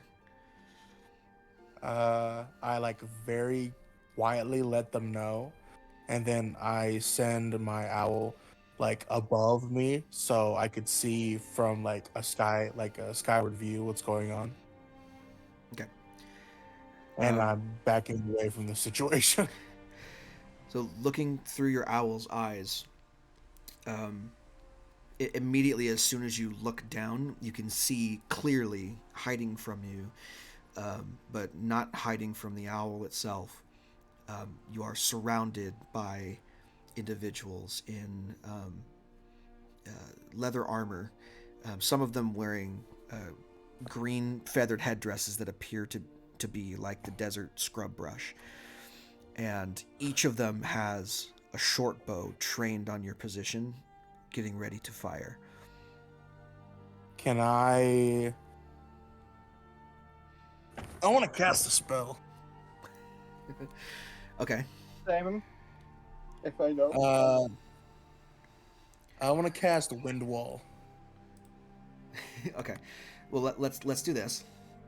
Because I have this, I will give you the map so you guys can take a look.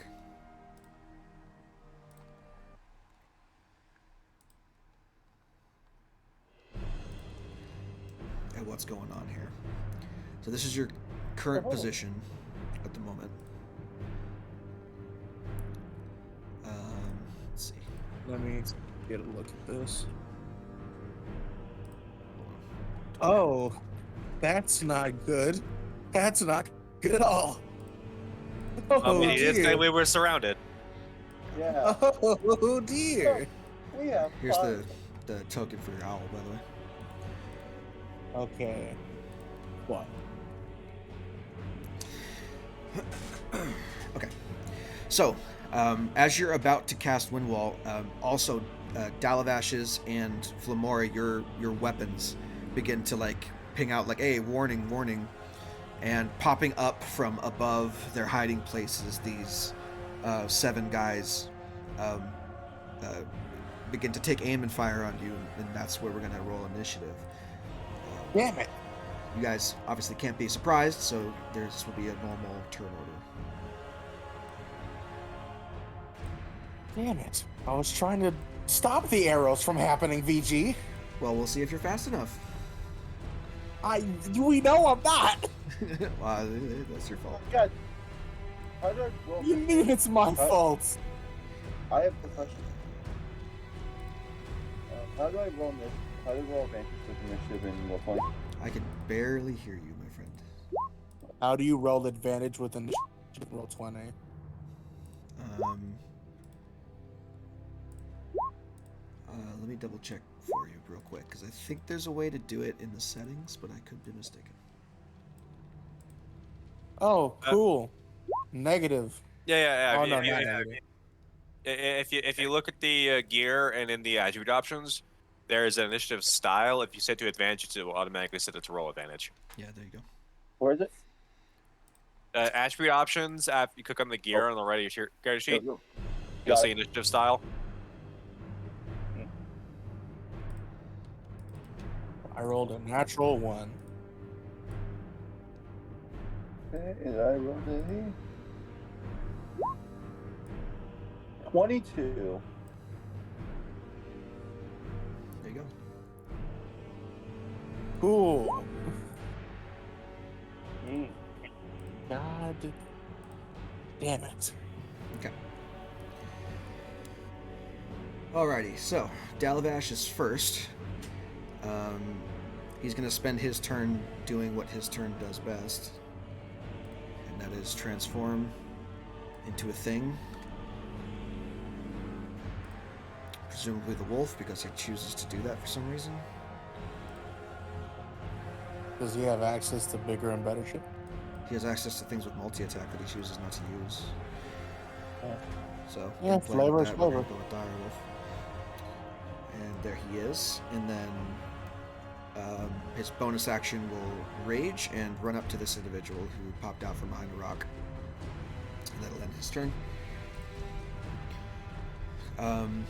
The one on the ridge kind of behind you guys, this guy here, it's a larger than the other ones, more muscular, bigger, and with a mane of hair that the others don't necessarily have. Looks to be some sort of leader type. He is going to chuck out 3 darts from his hand. 1, 2, 3. Really quick succession at the direwolf.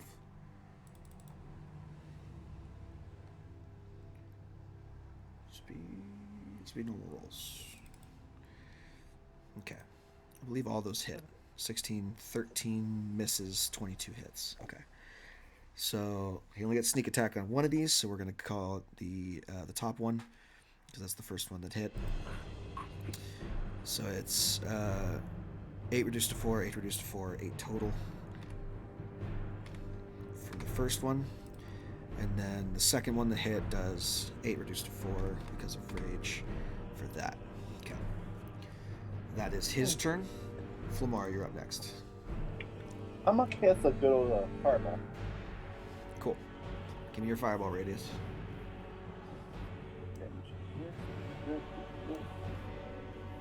Alright.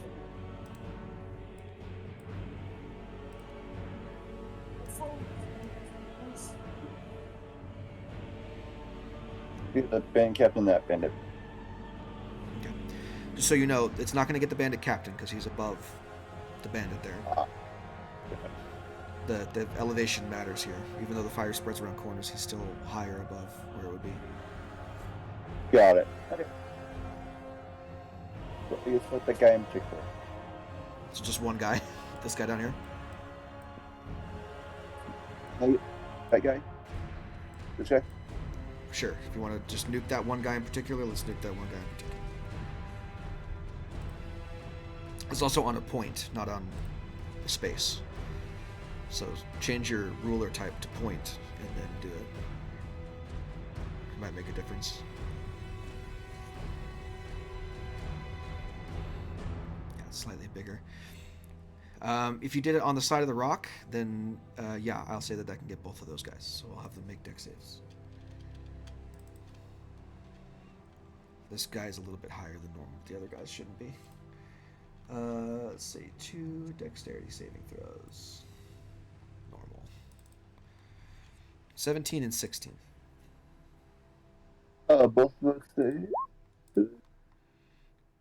Cool, so half damage, 11 points of fire damage to each one.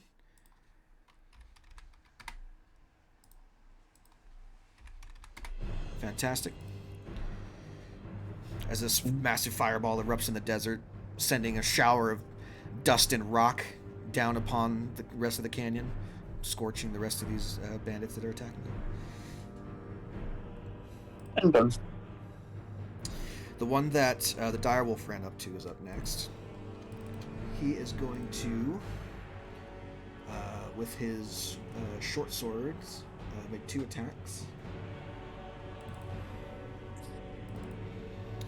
Both 23s. He does not get sneaky attack on these ones, unfortunately, so just 6 points of damage total. Excuse me. Moyle's up next.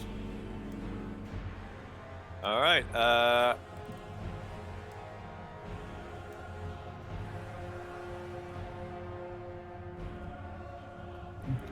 Falls up to him. Swing, swing, swing with the burning mace. Well, burning flail. Burning Gundam. Ooh, Of course. unfortunate. He'll make a retaliatory attack on that one for sure. Well, sure. hit. So let me Oh, do chrono this shift? first. All right, I'll reroll that first one then. There. What's the range on your chrono shift? Is it like 60 feet, or just sight? I believe it's 30 feet. We go find it real quick. Yeah, but he's up, remember? So he's further away than that. Double check for me, Oh. because if it's 30 feet, you're not going to be able to do it.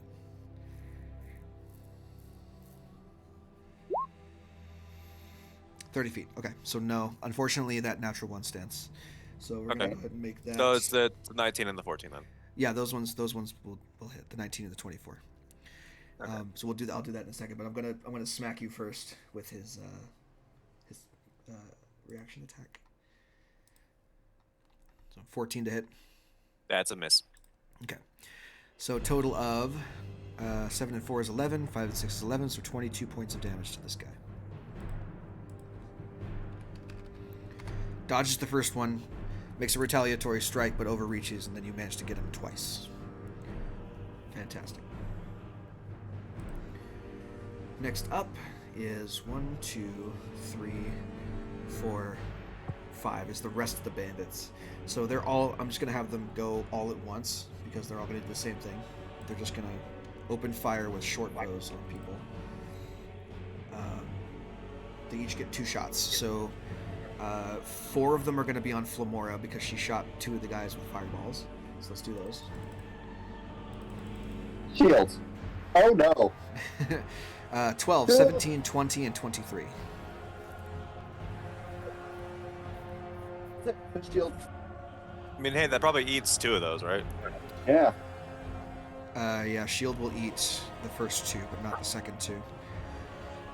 So it would be 8 and 4, which is a total of 12 damage to you. Yep. So that's 2 of them. The other 3, 2 of them are going to go for Chance. The last one's going to go for Tavanta. Yeah. So first 2 on Chance. 17 and a 7. Shield. Okay. And on Tavanta, 18 to hit. Well, that's gonna hit, buddy. All right, 7 points of piercing damage.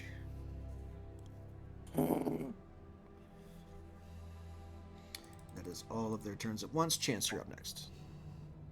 All right. Fireball. Safety target is Flamora. All right, sounds good. Go ahead and roll me your damage. And I'm going to give Moyle the Aegis. Ooh, natural 1. Oh. Unfortunate. That's 2 failures.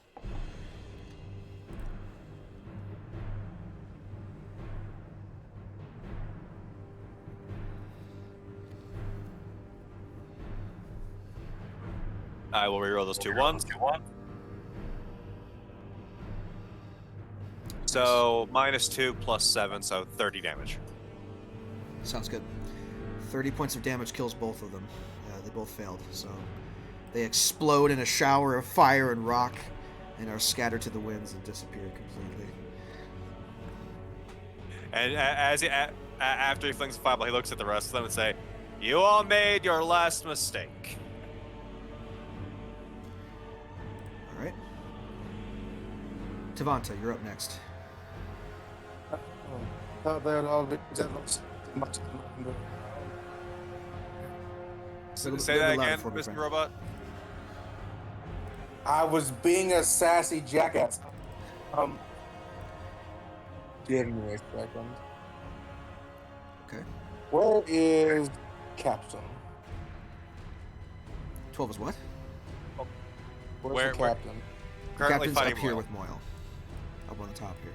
He's gonna go on Moyle. We still got engagement on over there.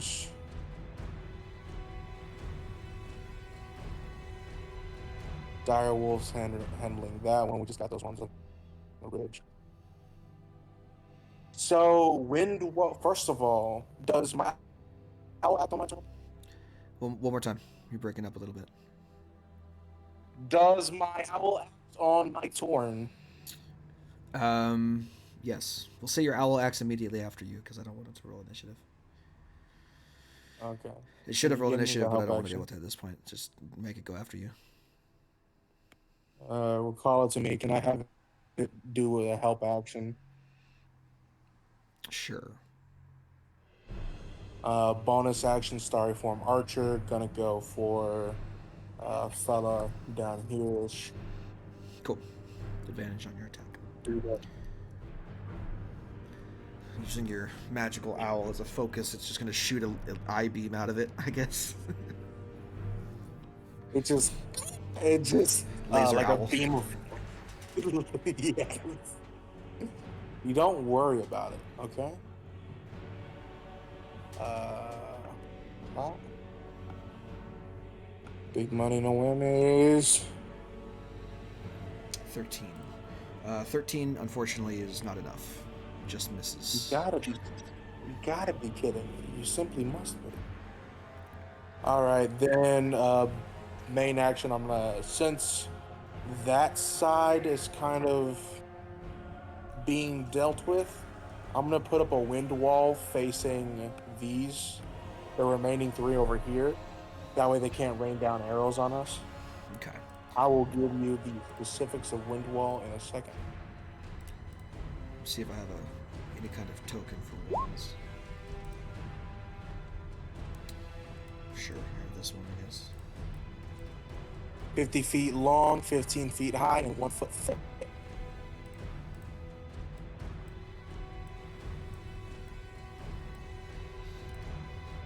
That sound about good?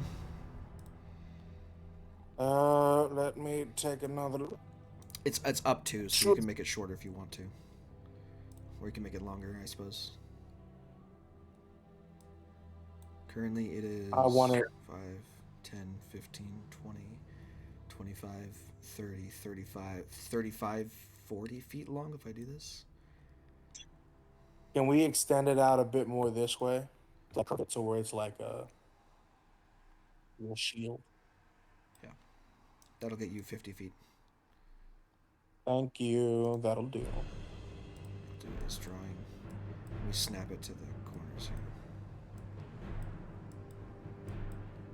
If I do that, and then I do that, and then I do that. That's about where it was. It's 50 feet. If it spawns right there, will Flamora take damage? I'm gonna say no because she's not in the space of it. Okay. I think Phew. it's within its area. So if Flamora were like 1 square over, she would, but she's currently not in the space of the thing. So I'm gonna just keep that there so that. All they happen to form Go is down. she's getting covered in dust and sand. Could you say that again at about 50% speed, please? She'll Only just thing get that's covered happening in here- dust and sand, etc., Yeah. etc. Okay. I just say it keeps fog, smoke, and other gases at bay, so she's not blinded at least. Okay, that's your turn. Dalavash is up in his direwolf form. Go ahead and have him make an attack against this guy.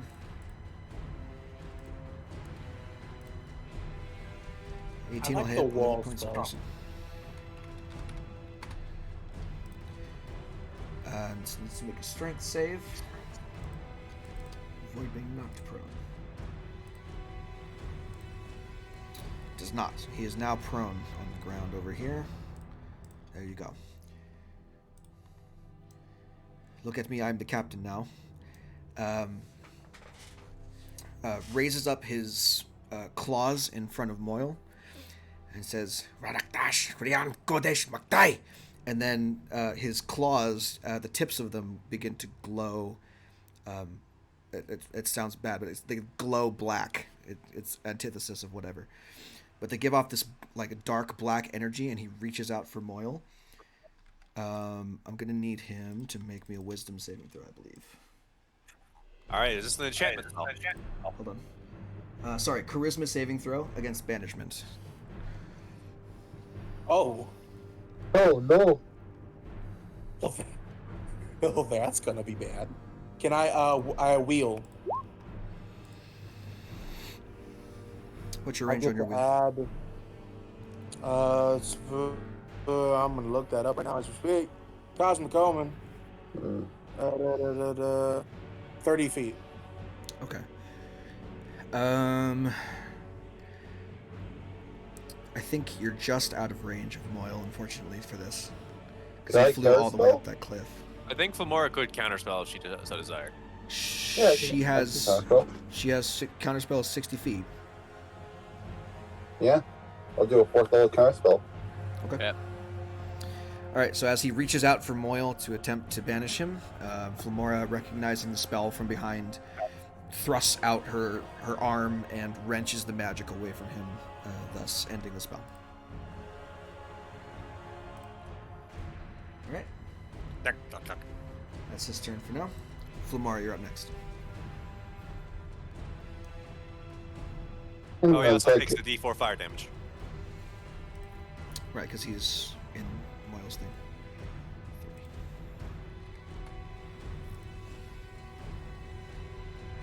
3. If it's fireball, you have to snap to a corner. Oh, wait. That's the corner.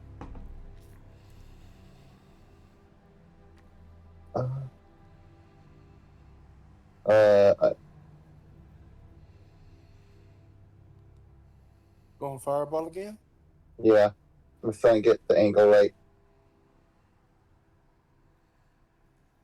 Good luck, my brother. There we go. I'm gonna fireball these 2. Okay. Go ahead and roll your damage. Okay. They didn't expect explosions. Indeed. Those are both going to be successes. 21 and 20. Yeah. Half of that is 11 again. Lots of 11 damage being tossed around today. Fantastic. Another massive shower of rock and fire and smoke.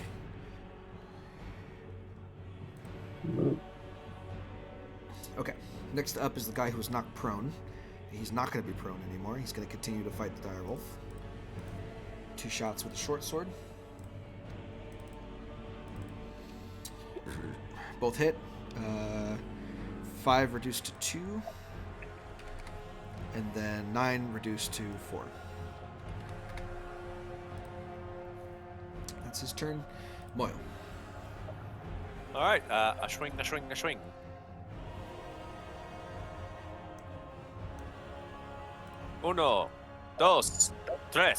Okay. First one hits. 12 and 3 is 15 points of damage. Still a hefty amount. But the other 2, unfortunately, he's just too nimble, and he's starting to learn your patterns a bit, dodging out of the way. Next up, every other remaining bandit, so these 3 guys. Since their conventional projectiles no longer work,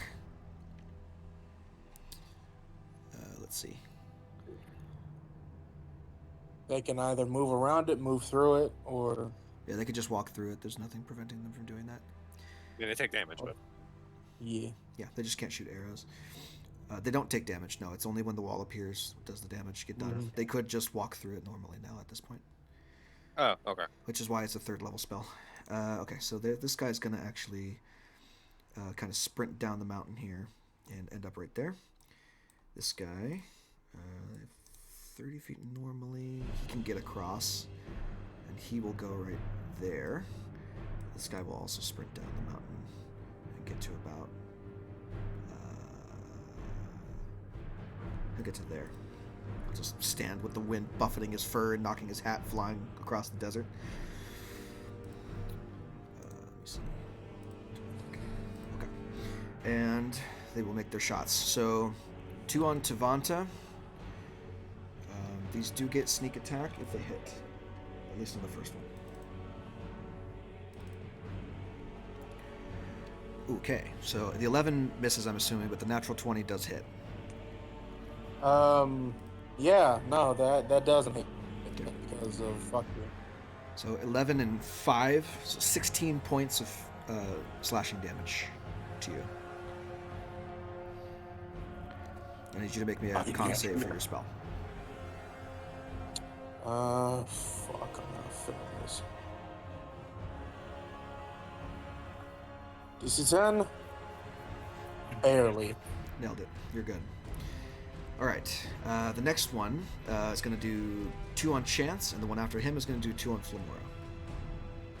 So we'll do Chance first. All right. Normal strikes. 20 and 15. Both hit. Okay. So But 5 he points. he takes 2d4 damage. That's fine. 5 points and then 7 points, so 12 points total of slashing damage.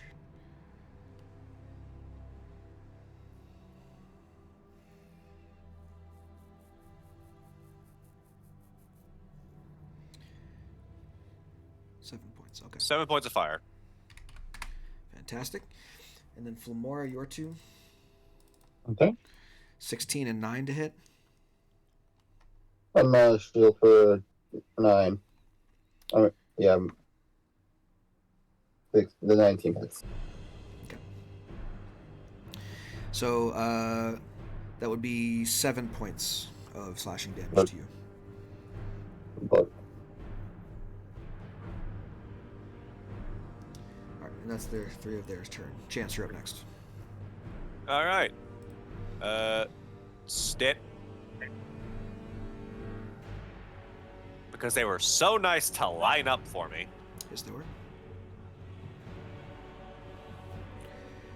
This is how the movement works. They get to make dexterity saving throws. 22 and 19, so they both save. They both take 15 points of lightning damage as you send a bolt of electricity careening off the rocks behind them. The guy in front of you is looking pretty hurt. The other guy, not as much, but still 15 points of damage is 15 points of damage.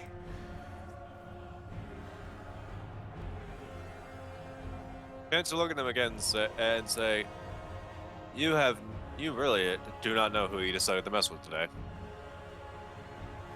Against Cloud, your judgment. All right, Tavanta, you're up next. It's more me playing mind games with them. They arrogant. They hiss at you and bare their fangs in response. I hiss at them, and I have something else bear its fang. A hissing cow. Excellent. Oh, fun. What are you doing? 2 dire wolves. I want one right here, and then one helping out Salavash.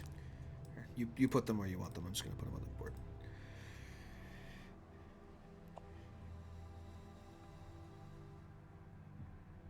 Well, if I can't hit... Ooh, my phone. Ooh, my phone decided that it didn't want to live. Hold on. Please. You wanted him next to Dalvin. I know. Yeah. Okay. The world looks bleak right now, phone. Please. For my own records, those are the summoned ones. Okay. They roll initiative as a group, so let me drag a diary. You want me to try to do it for you? I got it. So they will be up on the initiative order at initiative count 16. Wonderful. They will be before the 3 goes, which is advantageous. And then bonus action starting bolt. Okay, disadvantage at whoever you're going for. To any, depending on who I'm going for. No, just because you're surrounded by 2 people. There's 2 enemies within 5 feet of you, so ranged attacks have disadvantage. There's any enemies within 5 feet. It doesn't have to be 2. Yep. So here's what we're going to do. We're going to use Cosmic Omen to give myself a little boost. And then I'm going to have my Owl give me advantage, so the advantage cancels out. So I got straight for me. Next Does any of that require a bonus action to do? Cosmic Omen is a reaction. Reaction to what? Whenever a creature you can see, I can see myself. Sure. I can see the hands. I know I'm here. Yeah. Is about It's about to attack make roll, a saving throw, or an ability check. Use your reaction to roll. Huh? Yeah, I got you. So that one's fine. What was the other thing you said? Something about a howl? Familiar. An owl. Familiar. Oh, the owl. I see. To give me advantage, so the disadvantage cancels out. So it's just a straight roll. Okay. was loosey-goosey with the familiar, but what should happen is the familiar needs to be adjacent to the enemy that you're going to get advantage on. So if you're going to fire at anyone and get advantage from your owl, it will be the guy to your south. That's the one I was aiming for. So Perfect. Okay, so we're just going forward. That's what familiars will do. Go for it. Okay. Normal roll. D6 to add to my attack. 4 normal roll. Lord, please guide my hand. Awesome. Didn't even need it. Cool. So that's 7 points of radiant damage to that guy. Fantastic. Okay. Alrighty. I'm assuming you're not moving, right? Alright. Dalavash up next. He's going to do wolf things. Direwolf gets advantage this time because Pack Tactics is now active. Unfortunately, didn't matter because he missed entirely. Bandit Captain's up next. He doesn't like Moyle still here. He's mad about his 1 spell per day missing. So he's going to take 3 shots with his claws against Moyle. 10, 26, 24. Miss, hit. Okay. 12 and 6 is 18 points of damage. 12 slashing, 6 force. And the 24 to hit was 11 points of slashing plus 7 force for a total of 18. So 18 and 18 is 20, 36. All right. I am going to use my reaction to... To half the damage? Yeah, via Staff of the Soulbound. Okay, which one are you having? Nope, I can't. Because he's, what, too far away? Yeah. Okay, there you go. Cool, 36 points of damage. There you go. We're not doing sneak attack because he doesn't get sneak attack on any of this stuff, so that's fine. Cool. That is his turn for now. Another D4 damage. Yep, go ahead and roll it. And Flamara, you're up next. 3.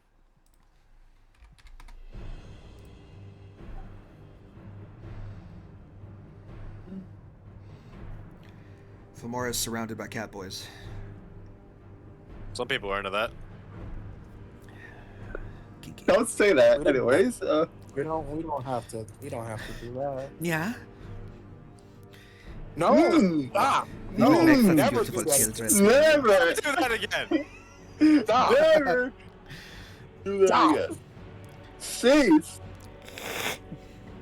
I'm I gonna will use. fucking shoot you twice. One of them just... I'm gonna miss yourself away from this situation and go over here. One of them raw XDs at you. Bites his lip. No, Okay. fireball.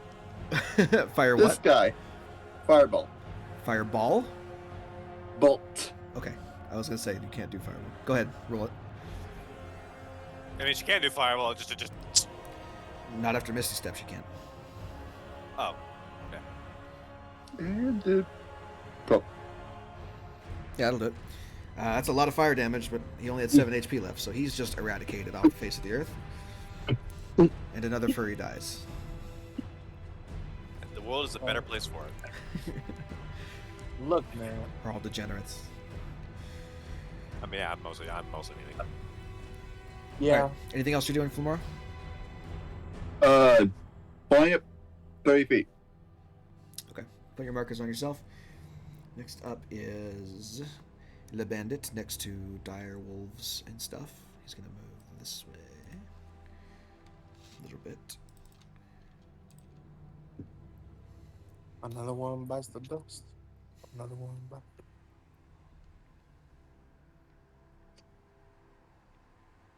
He takes out Talabash, there's still a whole fucking direwolf and a Talabash to contend with. Yeah, there's a problem with that.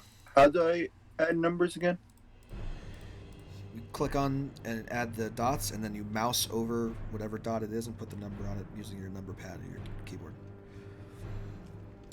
Okay, so 23 will hit for 8 piercing. And does he fall prone? It doesn't matter. He's going to get up, so I'm not going to bother with the strength check. And then the second short sword was a 13, which I believe doesn't hit. So he misses entirely and gets bitten for it. Moyle. Swing, swing, swing. 2 hits.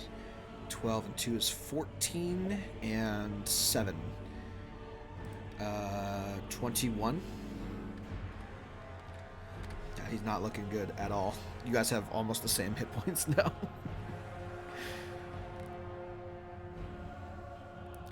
Whack, whack, whack. He is burned patches of fur and blood and bruises. Alright. All your dire wolves get to go now. So the one next to Talavesh. So go ahead and fuck up the dude that Talavesh is fucking up. Okay. Bite attack advantage because of pack tactics. Yeah. Do you want me to roll it, or do you want to roll it? Okay, you're rolling it. I didn't know if you had your computer working. 20 for 12. Sounds good. I pulled it up ahead of time because I knew I'd be conjure animals at some point. So I have it saved on my phone.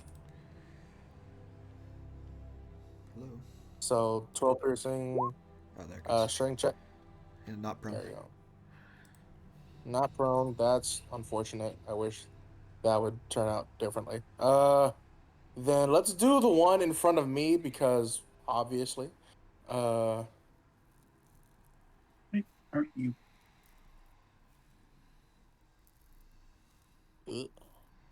Taking a moment. Still at advantage. Still at advantage. Okay.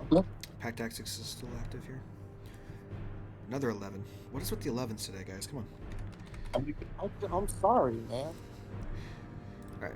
I really that's a want 12, better so numbers. he is prone. Stay down, bitch. Whack. Pounced on by a direwolf. Alright. Assuming that's it for them, the remaining 2 bandits are get to go. This one's going to get up, so he's not prone no more. That's Also, your wind wall's gone, right? So I'm going to get rid of this. Oh, yeah, it's so gone. That was only to prevent arrows. And they saw you cast the spell, so they're going to double team you. That's cool. I get it. I understand. I just don't like it. Okay, 12 and 17. The 17 hits. Okay, 8 points of damage. Okay. Oh, I'm sorry. It was 17 and 20. My bad. I was looking at the 12 strength save. So 8 and then 9, so 17 points of damage. Okay. And then a 10 and a 21. 10 misses, 21 hits. For 13. So 17 initially, right? Yeah, so 30 total. Okay. That's cool. I'm down. Okay, you're down, your die wolves disappear. Boom. Boom. They gone. You are unconscious at the moment.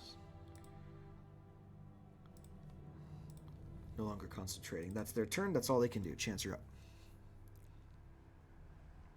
Glad people abandoned me. Chance is still here with you. Your old buddy.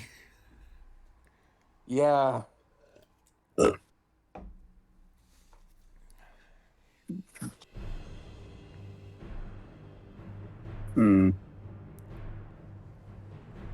Chance?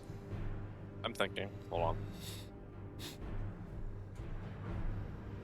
You know, I have the pouch on me, so you can just pop me one of those without wasting a healing potion. Also that? How damaged these guys look? The one closest to you is about halfway down. The other ones are either sub 10 or very close to it. I'm going to cast a 4th level Scorching Ray. Okay. So that's 5 rays. Yeah. One. I'll just do these one at a time and to kind of start spraying them out as I need to. Okay. Starting with the captain going clockwise. Can I make a suggestion? You're dead. Okay. Yeah, starting with the captain going clockwise. Go 19 for 3. That's exactly what you needed. He's dead. Take his head off from distance. And now the guy in front of the direwolf. Okay, that one will hit for 6. He is still not dead, but he's Hold very on. close. Make that 12. Never mind, he's dead. Actually, no, 11, not 12. But... He only had 9, so he's gone. He dead, he gone.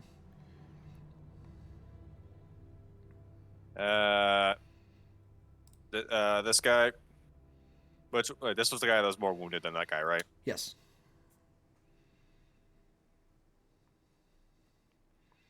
That hits. That's max. So 12 points kills him immediately. He only had 11. He's off the board. That's 3 out of 5. The rest of the 2 are going to go to him, right? 22 for 7, 26 for 8. We can't reroll any of that, so 15 points of damage to this guy. Fire damage. And then I'm gonna step in, and as a fraction, I'm gonna say, "Last chance to surrender. Actually, keep your life." Okay. Tavanta, go ahead and make me a death saving throw, please. Can I give myself Cosmic Omen? I don't think you can do that because you don't have a reaction. You're unconscious. I was making a joke. You By the didn't way- have to take it so literal. Is this the this is the end of turn aura, right? Chance? No, that's one on Moyle. Mine is the if I get hit, you burn. Okay. Okay, death save fine. 1 success. Dalavash probably wouldn't give a fuck about surrendering anything, and he's just gonna pounce up here and take a shot at this guy. Bite him from behind. Advantage. Judgment. 23 for 9. Oh well, if he dies, he dies. He's on 1 HP. Flora. I'm well. I mean, at least give him a turn so they can at least try and surrender. He's prone, by the way, as well.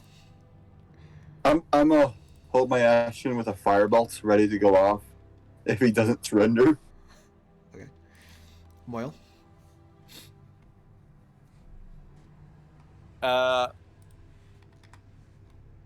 Moyle's gonna stay where he is. Okay. The bandit, looking at his situation, watching his captain and everyone else around him get annihilated in one turn, and then himself pounced on and bitten by a direwolf, he's going to get up, use his feline agility as a tabaxi, and get the fuck out and dip. He's Up leaving. there goes Filmora's fire bolt. Was it for if he attacked or if he tried to run? If he doesn't surrender, I mean, he's running away. that's still not a surrender. That's He's giving up. He's giving up the surrendering. fight. I'll give it up. I'll leave it up to Flamora, but he's giving up the fight and he's running away. He's not staying. Yeah, no, she's not firing that off. Okay, so he's gonna dip out and sprint into the desert as fast as he possibly can. Fuck this shit, I'm out. How far away does it get in his turn, out of curiosity? As a catfolk, Because he had to spend half the move to get up, and he dashes. yeah, but he has the feline agility thing, so he can dash and then double that. Still, so he's like 80 feet away from you ish. At this point, he's gone. He's off the map.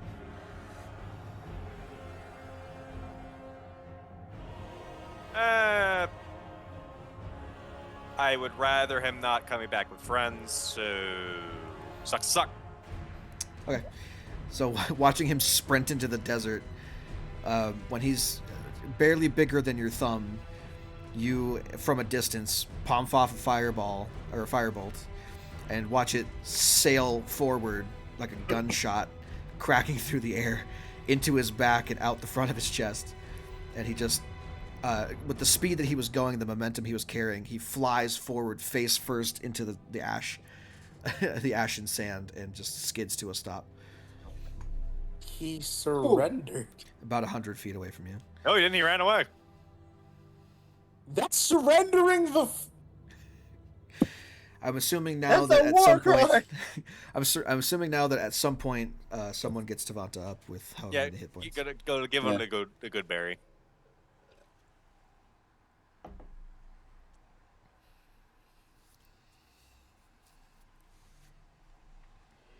Good berry thing. All right, you are back up at 1. Chance can get pretty cold. Like, so Yeah, Forrest's like, that's dude! what we were talking about. Not being cold. He was running actually. away! Oh yes. See, He here's the had thing: his- if he had stuck around, we could actually talk to him. We could have maybe got him to, actually not just fuck off and leave us alone. But no, if he's gonna run away, he's gonna come back. Probably gonna come back with friends. You don't You know what? We destroyed his entire force in literally less than 30 seconds. They probably weren't coming after us again. That was. If you just saw 4 random chucklefucks run, or 5 random chucklefucks running through the desert and it just started blowing off explosions and shit, which really is just, yes, let's go fuck with them. We don't know if they were going to. He was running away. We've talked about this. I have nothing more to say. I mean, hey, you didn't see that. You have to get told later. I'm assuming Flamora is still freaking out. Yes! So, yeah. You're welcome So, for saving yeah. your life, by the way. Who's talking to who? Boyle is talking to you, both of you. Tavanta gives Moyle nod and says, "You already know what I'm gonna say, so it's wasted breath if I say it." And I suggest we move, scavenge what we can, and move on. I agree. I call the rotten horse meat. All yours, buddy. I'm gonna go to the captain and see what he's got on him. Oh, I was already doing that. Okay, fair enough. The captain has he is not wearing any like real armor protection. He was more like a nimble fighter. So he just has like the clothes on his back. He does have a belt with about 17 other darts in it. If you want to take those, he has a collection of darts that he would use. And around his neck, he has a silver amulet in the shape of a panther with its mouth around the moon. Does it look like a religious symbol? Oh yeah, though the god you can't place. No way for me to No. check that. No, does Okay. not ring any bells and would not if you made a check. Oh, this Does is it seem magical at all? Any of you have detect magic? I'm sure my friend Flamora can. Do you know what? neat thing called identify. Yeah, it's essentially it's a holy symbol, so it functions as a focus for casting spells. It's not necessarily innately magical, but it has lingering magic around it, I suppose, for the fact that he cast banishment from it. And I pocket both the darts and the holy symbol, please. Yeah, sure. I would like to at least get a sketch of the holy symbol first, so I can maybe investigate it later. Well, you're taking it with you. I'm assuming you can get that eventually.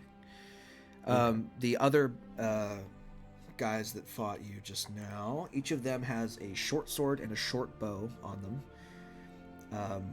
With total for the 6 guys that existed there, if you wanted to take them, there's about 115 arrows.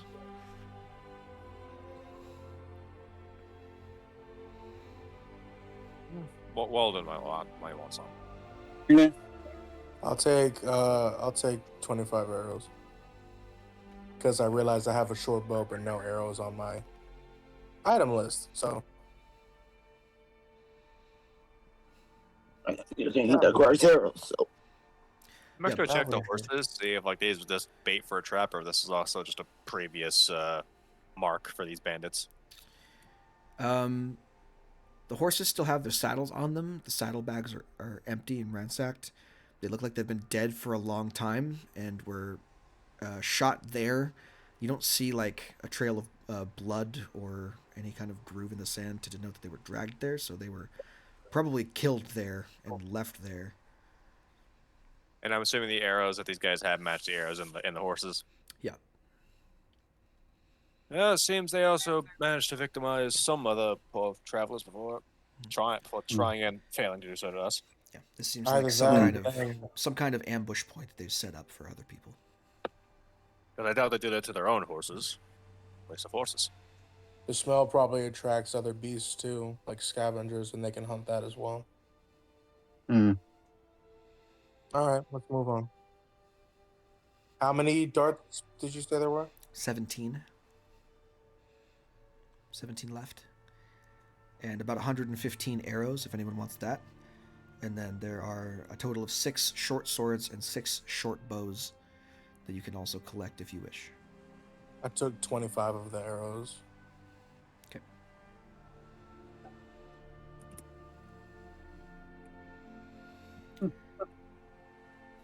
Most of the bandits' armor is fucked from fire spells, so I'm not going to give you leather armor out of that. Yeah, maybe ease up on the wanton destruction. No. Yeah, I'm no. saying we could make it. We can turn a bit of a profit if we take some of the shit back and sell it. If we We'd don't, probably get more out of the arms than the actual armor anyway, because their armor's dime a dozen. I don't know why wizards even have multiple subclasses. There's only really one that every wizard becomes. And that is Evoker. Alrighty. Transmuter is fucking great. What are you talking about? Also, Yeah, the I fireball. mean, Femora's playing the Time Wizard. We're just using Fireball because it's a really useful fucking spell. Did you just say Yeah. the Time Wizard? Alright. Joey Wheeler! Joey Wheeler pops up from behind a rock and... Alright, no, I'm just kidding. Okay, moving on. You guys collect your belongings, heal up what you need to heal up with whatever rest. Are you taking a rest? Are you taking like a short rest? Or are you just drinking potions? What are you doing? You have 2 of you on very low hit points and a couple of you are missing most. I'm eating the rest of my berries. Okay. Drink a potion. Yes, you drink potion. Regain health May points. May want to save potions if we can. Okay, then. Why don't you take short rest? Let's take a short rest. Well, what time of day is it that this happened? This would be about. Well, did you leave Carmenton immediately after you got there and perused the city a bit? What time would we have gotten there? You would have gotten there at midday because it took you about 3.5 days to get up there with the ship. So, considering that you spent about 2 hours probably just perusing the city and making note I of things. think we would have left the next morning. Okay, so then this would be probably getting close to mid-morning, like 10 o'clock ish. Yeah, let's probably take a short rest and keep on. Let's By the way, move on from there first. Mark off like 8 gold each for inn stays and such during the time you spent doing downtime. Okay. Easy enough. No. Could we have stayed on the ship? If you wanted to. I'm going to mark off Dalavash's for 8 gold. Okay. Dalavash would have probably ended up carousing with people at that time because there's nothing much for him to do when you guys are trying to figure out money and shipbuilding.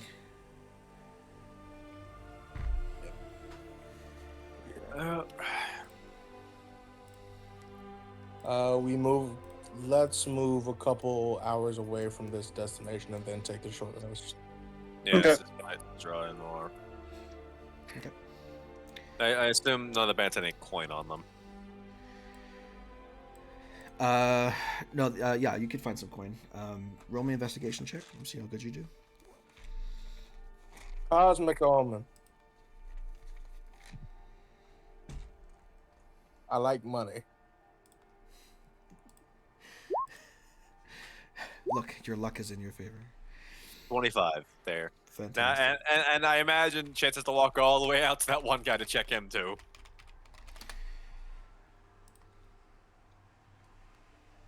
Yeah, you would have to at some point.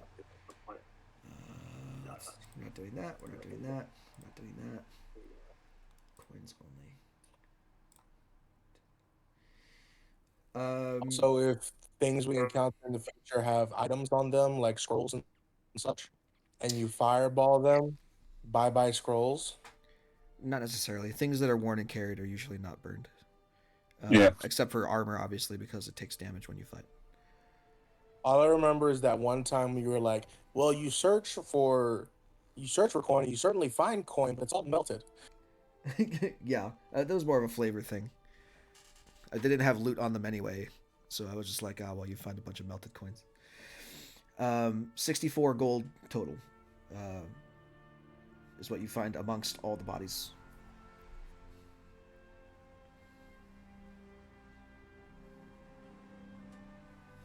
$16 for each of us. By the way, I didn't mention this, but Matt-controlled NPCs remained in Angel Bay for the time being.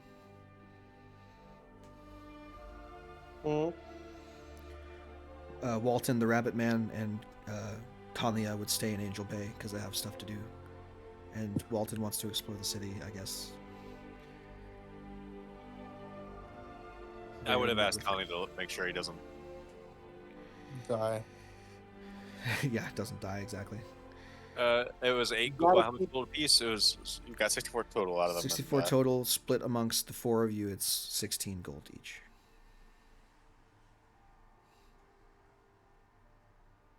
Gotta keep your captive safe. Need to add that to Dalvash's sheet. 16 being 95. What do you mean calling Walden a fucking captive? Well, I guess doing anything else. You took him from his native land, and yeah, He wanted to come. What the fuck? Yeah. Literally, like I sure. That's what they said. They wanted to come. Yeah, he's basically Pocahontas. Think about it. Like I directly asked, "Hey, you want to come with us? Get out this island, go see other places." He said yes. I'm like, sure fuck off. I'm sure they definitely say that they want to come. Yes, not coerced at all by.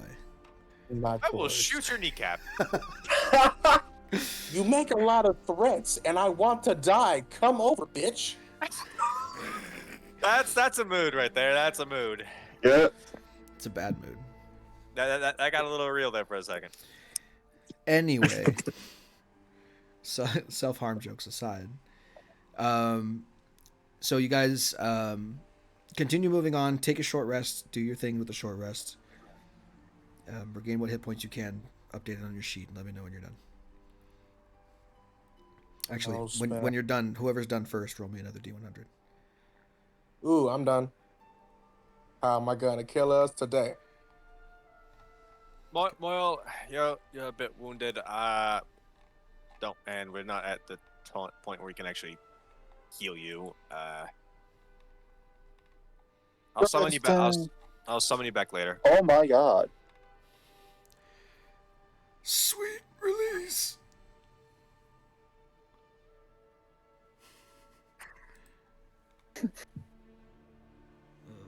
Yeah. Give me 1 second. That's 8. That's 17. 17. So yeah, Moyle gets disappoofed, and I will just stow away his gear. Does Moyle need healing? Bit late for that. I'm sorry, I zoned out.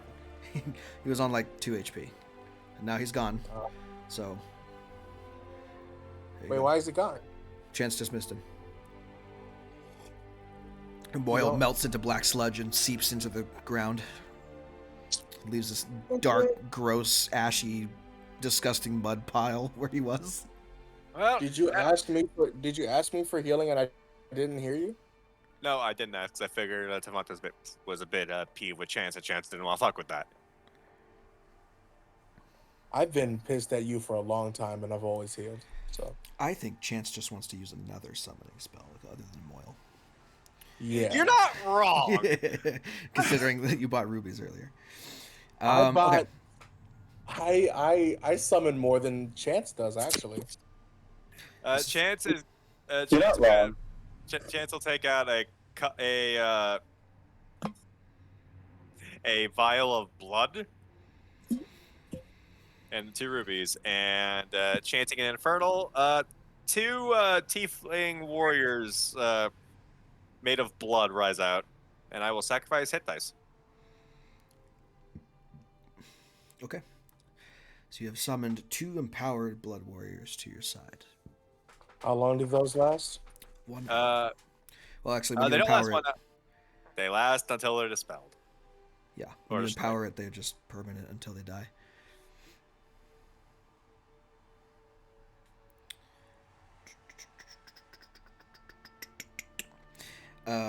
And he loses those hit dice until those 2 disappear or die. So he can't regenerate those normally until they go away. Do you have tokens for the blood warriors at all, or no? I do. I just need to find them. I think they're in constructs. Yes, I have amplified blood warriors as a thing that I will do. Which, by the way, since you rolled above a 50%, we're going to have another encounter. So, Yay! Oh, yay. See, so I made the right call by refreshing my. I didn't disagree with you. that's I mean, I was saying that more to myself than anything else. Okay, self-doubt. I got you. It's cool. We all struggle. And also I'm gonna move. my last third I'm level gonna spell. move, and I'm sorry.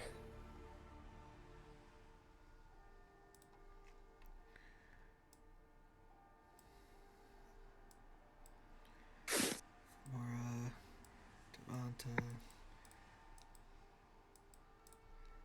and 2. Oh, I need amplified to do blood this. I warriors. need to do this at a 4th level in order to summon 2.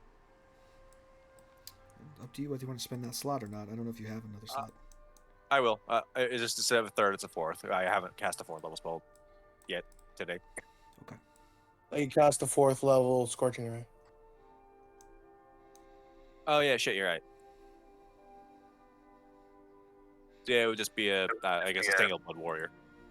Okay. 1 singular amplified blood warrior at your service. Let me.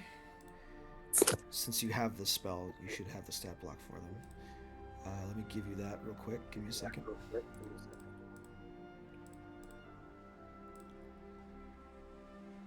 Okay, you should see it now on your sheet there. And I will also give you the normal blood warrior as well.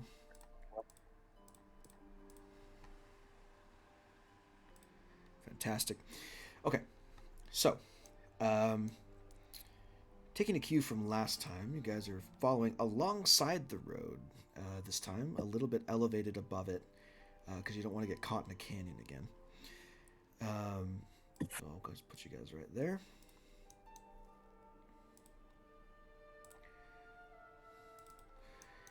And as you guys are traveling along, let's see if I can find what I'm looking for here. That'll do.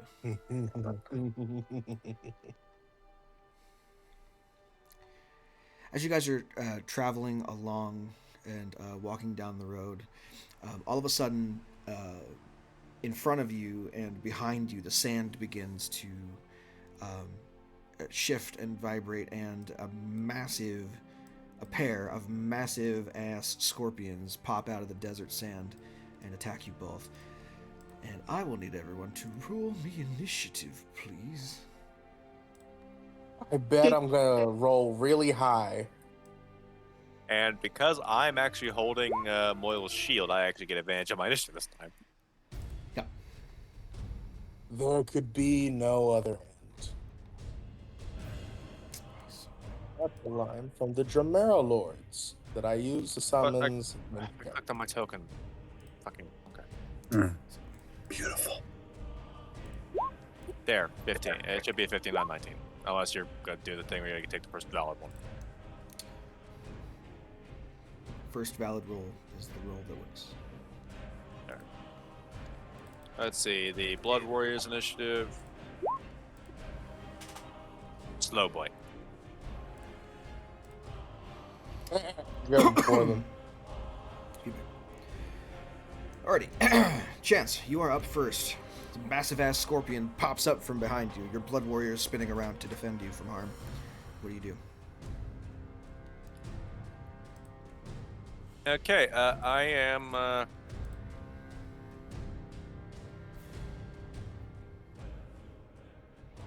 I'm going to bonus action use. This is for my sub race. I realize we get.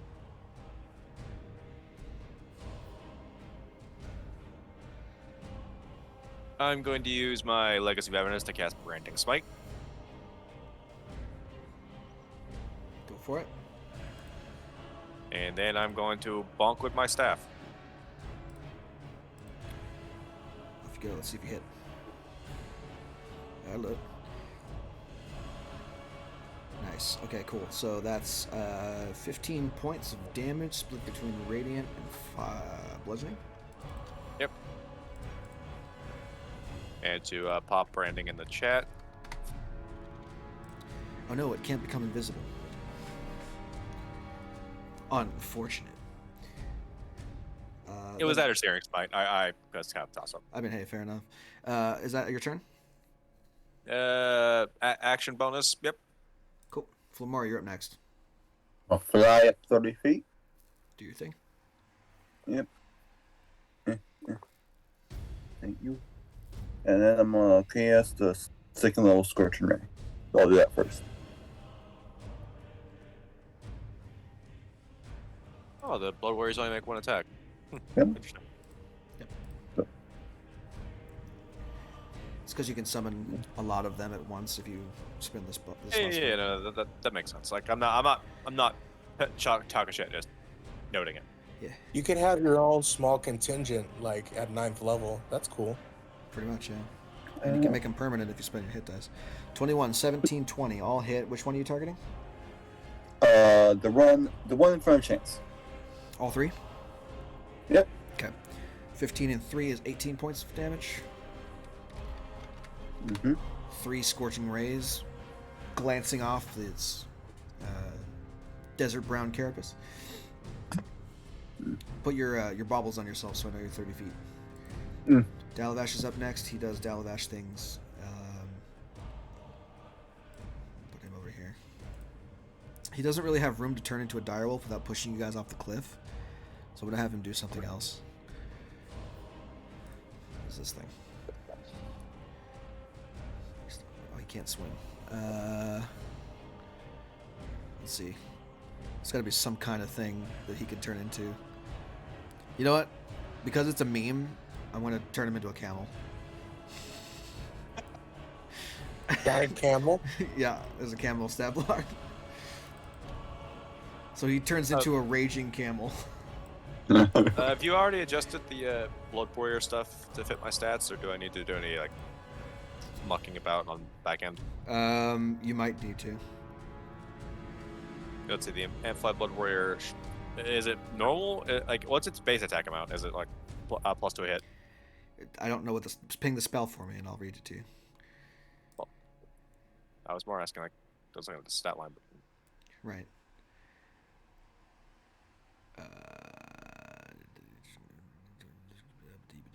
First time I've used the spell, so I need to make sure there's gonna be some kinks to work out. It looks like the only thing that it fucks with is the AC, and then bonus to attack and damage rolls equal to your spellcasting modifier. If I remember correctly, hold on a second. Let me look this up real quick. I might have given you the wrong stat block. Could be wrong. No, that should be right. Yeah, comparing it to the Blood Warrior, it normally has a +5, so that means it should be swinging at a +10. And they have a +8 to damage. Right. So the Sanguine Defense on the normal stat block, the Sanguine Defense is there. It's just not accounted for. It has a base of 12 armor class, and hit points is 19. And then its base attack is +5 to hit and +3 damage because it's using strength. So, the amplified one. Let me see if that's a different version of things.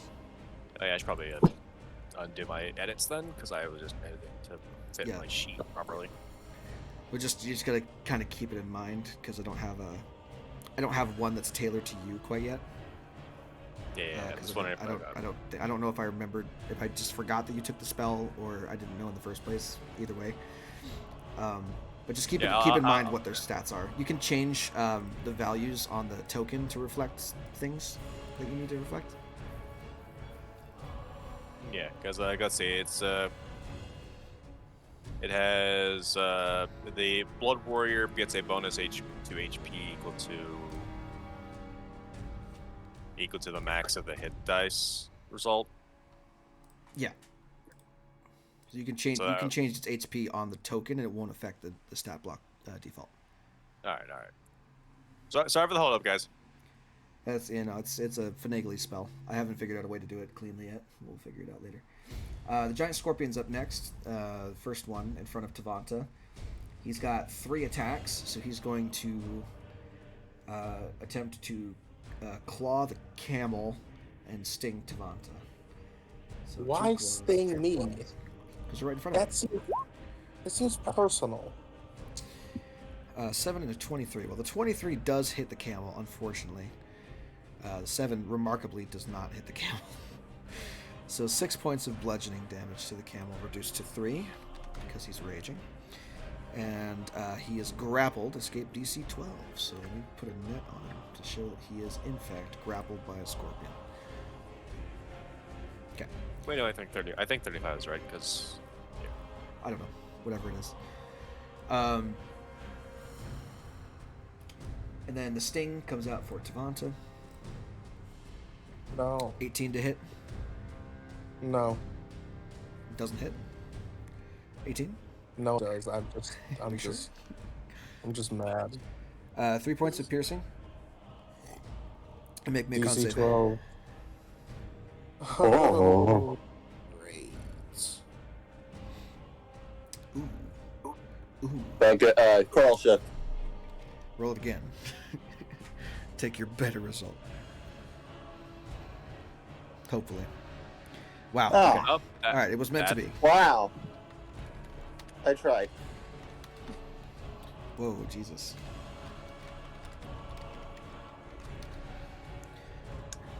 All right. Well, 18 points of poison damage on top of that. No words can describe my anger. He did roll 2 1s. All right. That is his turn. Tavanta, you're up. you can't feel my anger. You bitch. Anyway. Look, I needed to make that joke because Matt's not here, because he would have made that joke. I will remember you. No, we don't sing that yet. I ain't dead yet. Now, it's not on my... You don't have it on my list of things, but Giant Vulture is an option. For summoning or turning into things? Summoning. Okay. I don't know if I even have a giant vulture stat block set up, but I'll check. I don't think you do. It's not in my list. I don't. It's got to be from something I didn't look at. Okay. So, there goes that idea. I have giant hyenas. I like hyenas. What's the CR of a hyena? Giant hyena. 12, 45 hit points, 50 feet of speed, and rampage. You know what? Let's summon a couple giant... I need to mix it up. I do dire wolves a lot. And, you know, they're good, but fuck it, you know? They are challenge 1, so you can summon 2 of them. Yeah, let's get 2 hyenas. That sounds fun, guy. All right, put them where you're going to put them. Also more thematic. Is it more thematic? I mean, we're in the fucking desert. Are hyenas desert? Well, savannah, desert, it's close. Is it? Yeah. There's hyenas in the Serengeti. I didn't mean to bang it. That's fine. If you put him there, he's going to be down a cliff, by the way. The one left there. There's a whole little ridge line there. Is that good?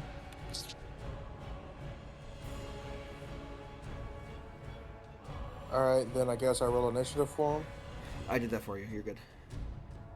They go after the Oh, Blood what is Warrior. Nice, so they'll be able to attack on this turn. That's nice. Starry form, archer. I might as well. I just want. All right. Disadvantage.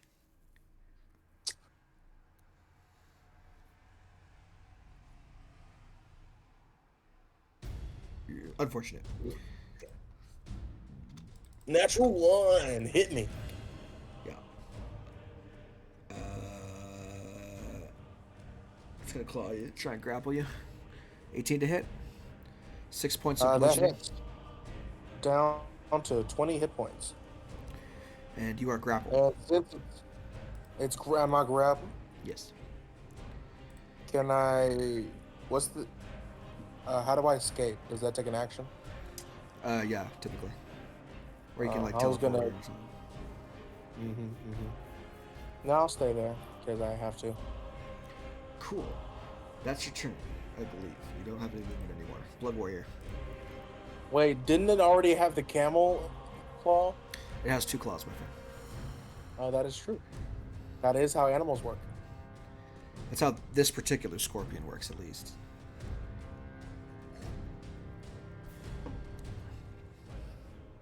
Blood warrior do blood warrior things. Bloody slash. Yep. Okay. First stab at this. I'm just gonna roll it like this, so because it's easier to keep track of than modifying the template. Yeah. That's a 29. Oh, that'll work. It certainly hits. All right, that is a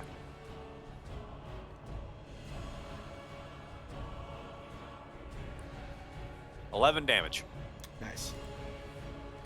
11 points of slashing damage, presumably, because it's a sword. Yep. And the Amplified Blood Warrior gets 5 temporary HP. Yes, it does. Every time he hits a creature. As long as the creature has blood. Yeah. So he watches when he slashes into the scorpion and kind of pierces behind its carapace. It draws like the sickly, like dark green, almost like green blue blood out of the scorpion when it removes its blade and into its body. Chance is just going full, looking like he's like he summoned oil. They summoned this thing that just sucks the blood out of people. Are we sure Chance ain't evil? Fuck. He might be. You never know. Giant hyenas gonna go next. The pair of them. Do they have pack tactics? I don't think they do. They have rampage. They have different thing. Okay, 24 hits, 9 does not. So 9 points of piercing damage to the scorpion here. And I think that's it. I don't think there's still hits. Nope. Yeah, cool. That is that for now. Scorpion, where that popped up where Chance is going to go ahead and take its attacks against Chance and the Blood Warrior. First, going to make 2 claw attacks, one against each of you. 20 on the Blood Warrior, 24 on Chance, natural 20 to hit you. Ow. And he's getting hellish rebuked. Okay. 10 points of bludgeoning to the Blood Warrior, 14 of bludgeoning to yourself. You're both grappled. And then go ahead and roll your hellish rebuke damage for me. Yep.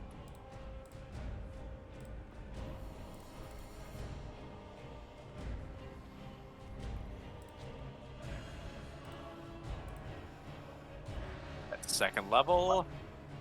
Boom. All right, he just manages to avoid taking most of it. Ignore the branding smite. Apologies. That's right. Is it a higher level casting still? Yeah. It's a 16 damage. I just got that take it off. Half to 8, which is surprisingly what the scorpion had left. So he's dead. He does not get his sting off, and he just burns to death on the desert floor, releasing both of you from being grappled. And speaking of, Chance, it is your turn. Yeah, I get my Flames of Phlegethos. That's just a free thing that happens whenever I cast a spell that does fire damage. Yep. Then I'm going to step, bonus action, give myself a free smite. Let's go with like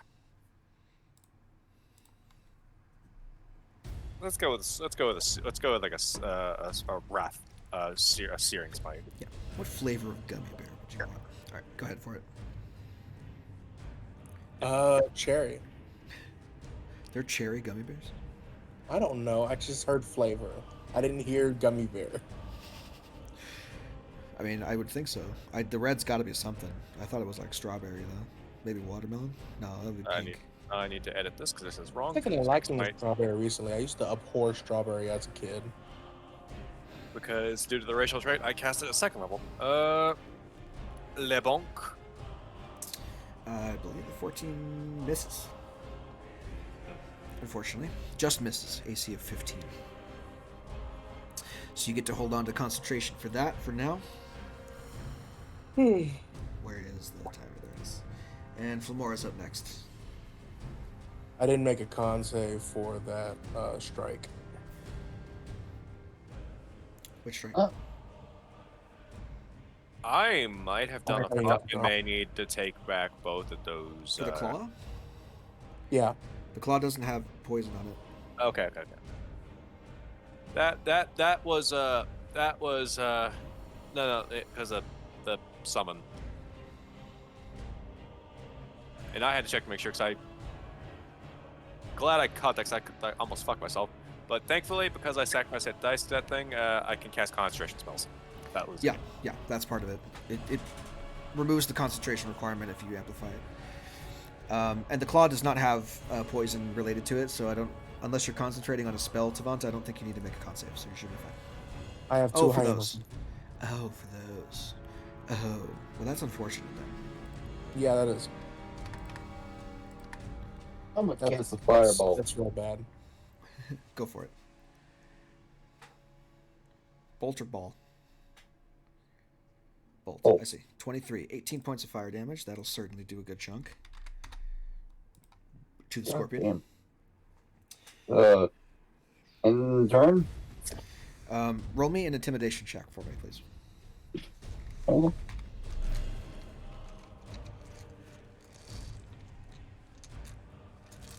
What? Look. You know what? I may need that displacer cloak after all. Yeah, they are really good. Because I'm getting Intelligence? gouged so fucking often. Oh.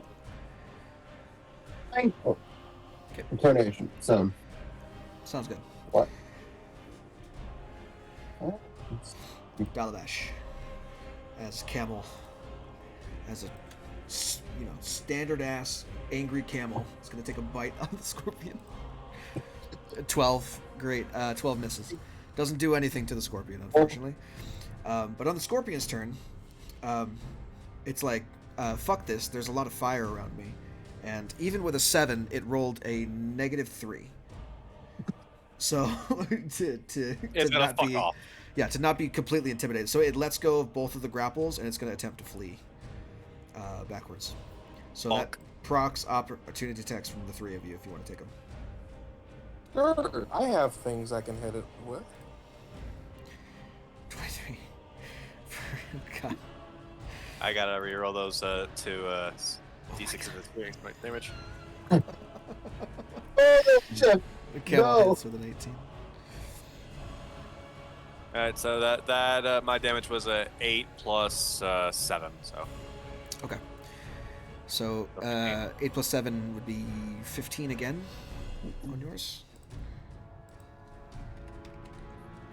And it's burning because of the effective searing smite. Yeah. It's taking its turn to like dash and get the fuck out. It's not going to worry about the natural one. And it is going to run. what's its speed? Yeah. 40 feet. So it's gonna literally fucking whoop out of there. So that's 40. If it dashes, it can go another 40 off the screen and just disappear. Make me that con save. Yeah, he's gonna make the con save, see if he dies. Later on. 5. So on at the start of each of its turns. So this is on the next turn. Technically, it's 80 feet away from you. So Tavanta gets a shot at it with something if he wants to first before that happens. I'm good. I don't have to. Alright, so it takes 3 damage first time. Okay. I mean, we'll see. Fuck it. Natural one. Oh shit. No, 20. Yeah, you ping it from with your archer starbolt from the back line and essentially like slice it in half, and you watch as like the tail's twitching around on the ground while the body 5 feet away, like the claws like shrivel up like spiders do, and it is dead. Can I make a survival check and try to get the poison out of the stinger? Yeah, absolutely, go for it. I have a different question. Is scorpion meat edible? Only one way to find out. Hey, Dalabash, you want a taste test like you did with the dinosaurs? The camel spits. I'm gonna use on you. my last omen to make this a fucking bit better. I'm pissed. It's been a bad day. That's fine. This is the end of the session, you guys. So use whatever you want to. 16. Yeah. So I will say you can have enough giant scorpion poison for 1 application to any weapon that does slashing or piercing damage. Thank you. How many if I dip arrows in it? Same thing, just 1 arrow? Just one application. So one Okay. shot, or you can coat the blade in it for 1 hit. Good to know. And it'll do the giant scorpion's poison damage DC 12 con save thing. Which is still, it's like what, 22 on average? 40-10. It's pretty good. It's about 20 on average. A little bit more than 20 maybe. See, we don't incinerate things, we get nice things. Great. Well, the hardened carapace of the scorpion certainly help with that. Alrighty. Where is this? Okay. Cool. Awesome. So, as you guys harvest whatever you need to from the scorpion, I'm assuming that Daladash will get some scorpion meat out of this, because of course he would. That seems to be his most operandi at this point. As you guys make camp for the night, looking up at the swirling Arcanite storm above you, the nice warm fire abating the cold that seems to have taken over the night here in the Ashen Expanse. Regardless of watches or paying attention or other things you wish to do that night, nothing will harass you, per se. But I will leave you on this. As you guys have set up camp and are cooking the scorpion meat over the spit and Not setting up touching your anyone. setting up your tents and bedrolls for the night, one of you looks up and sees a cloaked figure walking towards you, hunched over, walking with a cane, like this gnarled wooden cane. I offer you an accord. As he approaches your campfire, he waves a hand in greeting, and removes the scarf around his face and nose and the hood from his head, and you see before you a black furred panther-like tabaxi, apparently very old. Like they have that like kind of gray at the tips of the fur kind of thing that cats get when they get kind of older. Like they don't. He looks kind of disheveled, raggedy, like he's been traveling. His clothes are torn and tattered and not in good repair. And his cane seems to creak when he walks. And he approaches your fire and says, "Greetings, travelers. Would you mind an old man sharing your fire for but a moment?" Go ahead, Invite old him timer. to sit him. Very well. And he moves over to a log you had set up and takes a seat, setting his cane on the ground. "You are very generous. There are not many here that would offer such kindness wantonly." I just nod to him. Do you want any scorpion meat and or just a berry? Yeah, for you a berry in these trying times. Yeah, feel better. You are very generous, friend. I thank you. He'll take like a small knife out of his belt loop and kind of stab some meat off of the skewer and eat it. Savanta shrugs and eats a good berry. So, weary travelers, what may I call you? We have. You go ahead. A group by a name. Whatever you wish to identify yourselves as to me, I just wish to be able to address you. Oh. I'm Chance, Tavanta, Flamora, Dalavash, and we are the Scholars March. Well, it is very nice to meet you. I am Briandesh. Okay, again, Vijay, how the fuck do you spell that? BRIANDIS? There you go. Roll 20 chat. RIAN-DESH. Briandesh.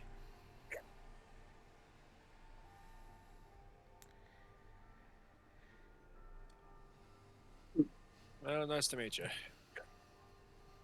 Pleasure. You are a very Nice to colorful meet you. group of adventurers here. There is not many of your kind I see wandering these deserts. Who is he looking at when he says this? All of you. His gaze does linger on you specifically, Tavanta, for a little bit longer than the others, though. I just nod. I travel far.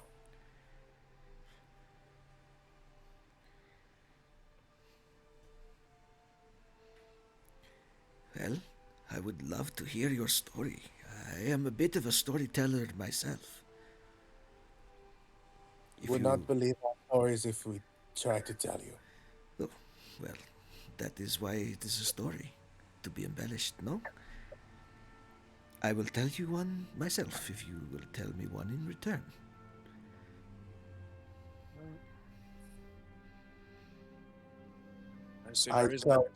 I tell them about us going into the Fey realm and taking down Cathalarians.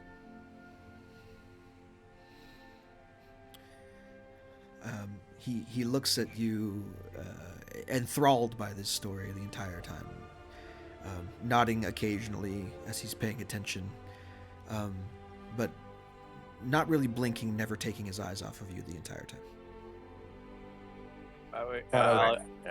And when he gets to the point of it, I'll even show the Autumn Star. Ah, this tale does have some truth to it after all, as most good tales do. Yes, Moyle is unfortunately unsummoned right now. Otherwise, I'd introduce you, though I get the feeling you might not like him very much. Oh, I don't know. I try to see the best in people sometimes. He's a literal devil.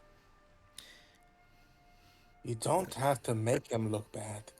He was giving you the benefit of the doubt already. You don't need to. Well, no, I appreciate him being optimistic. I'm just saying, Moyle is a literal devil. There's not much good there to be had. We'll talk more about your social etiquette later. Well, I believe it is my turn to return the favor, no? Yes. Let me see, where do I begin? Once, long ago, when my people were enslaved to others, we worked tirelessly under the beating heat of the Ashen Expanse. Almost without rest, almost starved and dry to the bone from the desert heat we were. But toil on we must, for our masters were cruel and unforgiving. Does he look very intensely at me when he says his master? Yes. Cool. Mm. Among the slaves were a pair of brothers.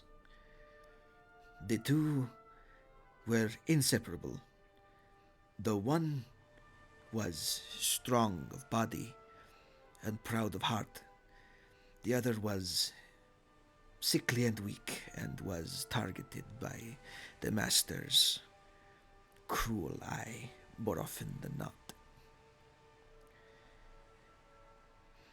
Eventually, the brothers formed a pact together to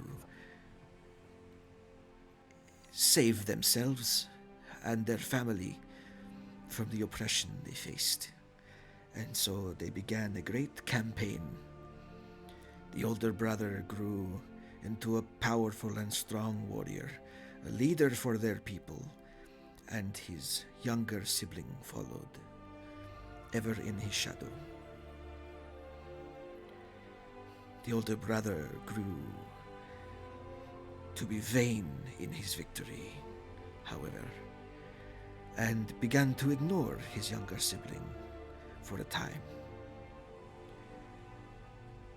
Of course, the younger of the two took great offense to this and sought to step out of his brother's shadow into the light where he felt he belonged. The older brother did not like this and smote him down, cast him away from the family under the guise of betrayal. The younger brother slunk off into the darkness to plot his revenge, and the older brother became a paragon of his people.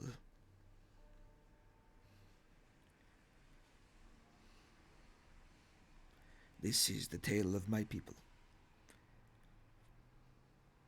I thank you for your tale. You are very welcome. Say, you are all clearly brave and storied adventurers yourselves. I have been looking for one such as you to help me with a problem I have had for many years. You see, I had an item of mine, very important sentimentally to me, stolen by another many years ago. And I have not been able to find it, but I believe it to still be in my homeland, in my home city. I would very much like it if you could retrieve it for me. What would this item be? It is a special amulet, a ring of pure gold, with two gems set in it, one of purest ruby and the other a diamond as clear as glass.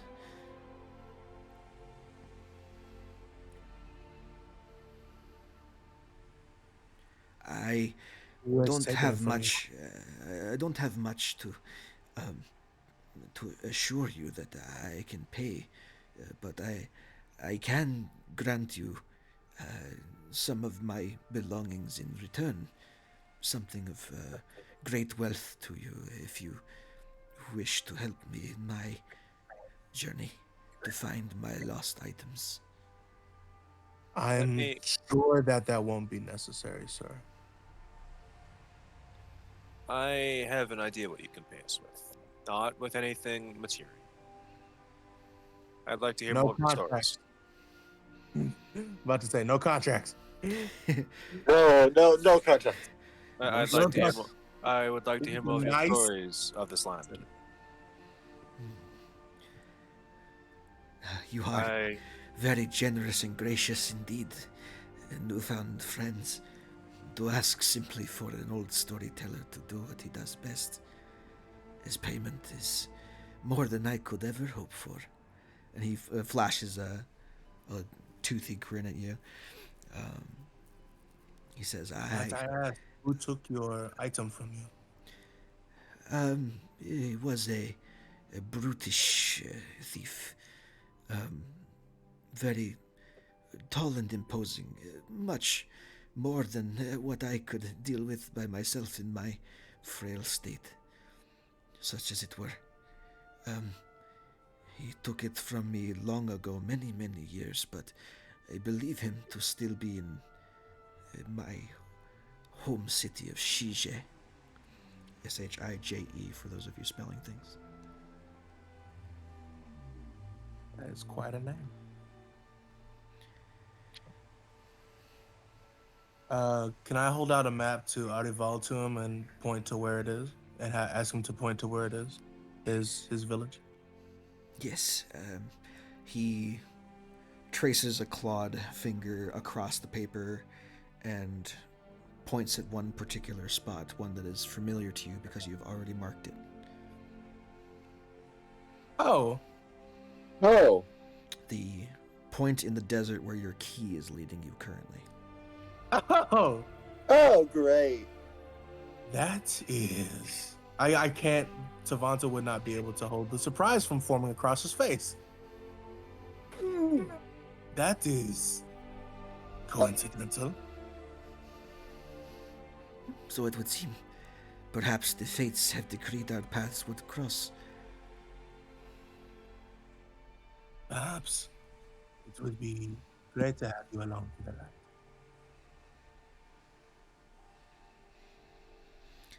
Well, young travelers, I must be off. Thank you for your hospitality and your generosity.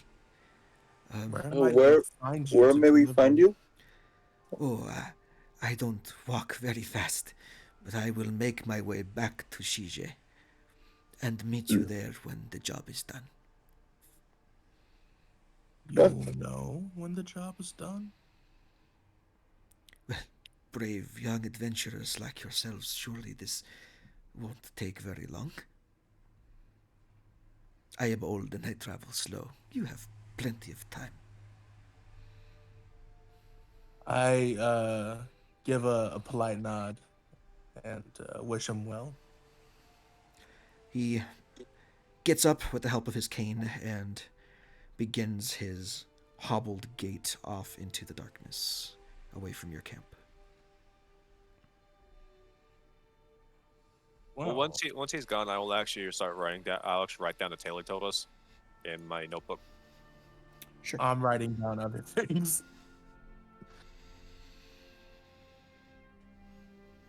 Should have So asked him. Wait, before he leaves, could I have retroactively asked him something? Or can I just run up to him? Sure. Can I pull out the holy symbol and ask about it? He takes the holy symbol from you and holds it in his hands and almost lovingly traces his a clawed thumb across the face of it. Yes, this is an amulet. Is there a question to go along with it, my friend? I am not familiar with the deity in question. Ah, yes. This one is called the Sun's Shadow, the younger brother, the banished one, the shameful one. You are familiar with his story now. Some revere him as a god in these times. But he has not been seen for quite a while. Unlike his brother. Interesting. Thank you.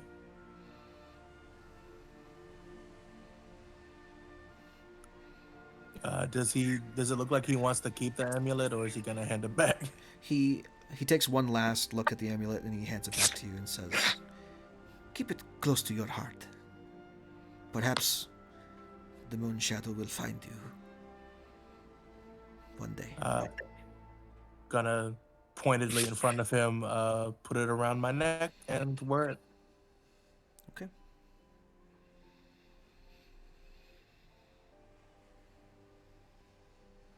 Well, that was weird. As I get back to the group, well, that was weird. Yeah. Can you tell us what he said, or? Oh yeah, definitely. Well, I'm gonna take a wild speculation. Given the fact that in these climbs, there's very real chance he would not have survived, be out here like this if he was normal. How much are you willing to bet he's the shadow in question, or at least some manifestation of such? Tavanta smiles and just shrugs. Could just be an old man. Oh, he very well could be. I just But- have my doubts given how dangerous this place seems to be. An old man wandering around like that. Yeah. I just smile and keep writing. Also, could I have like marked on the map like the ambush place, just to have it to where we can avoid it next time? I mean, it's not too far outside of the city of Carmenton, so that serves as a good enough mark. Your map is not that detailed to the point where you can like pinpoint the location and mark it. Could I make it that detailed? I have cartographer's tools. No. The map in question is a generalized map of Araval. It's not a topographical. Geographical. Yeah, it's not a topographical map of a specific region or anything like that. I might just start making maps for us, guys. There you go. So with that, we're going to end the session there on that little note. Everyone enjoyed. We will continue this next week. As far as I know, I'm back to a regular-ish schedule, so I should be free next Monday. And we will get you guys to your next destination and start the next portion of the adventure. So until then, I'll see you guys later, and bye. Bye-bye.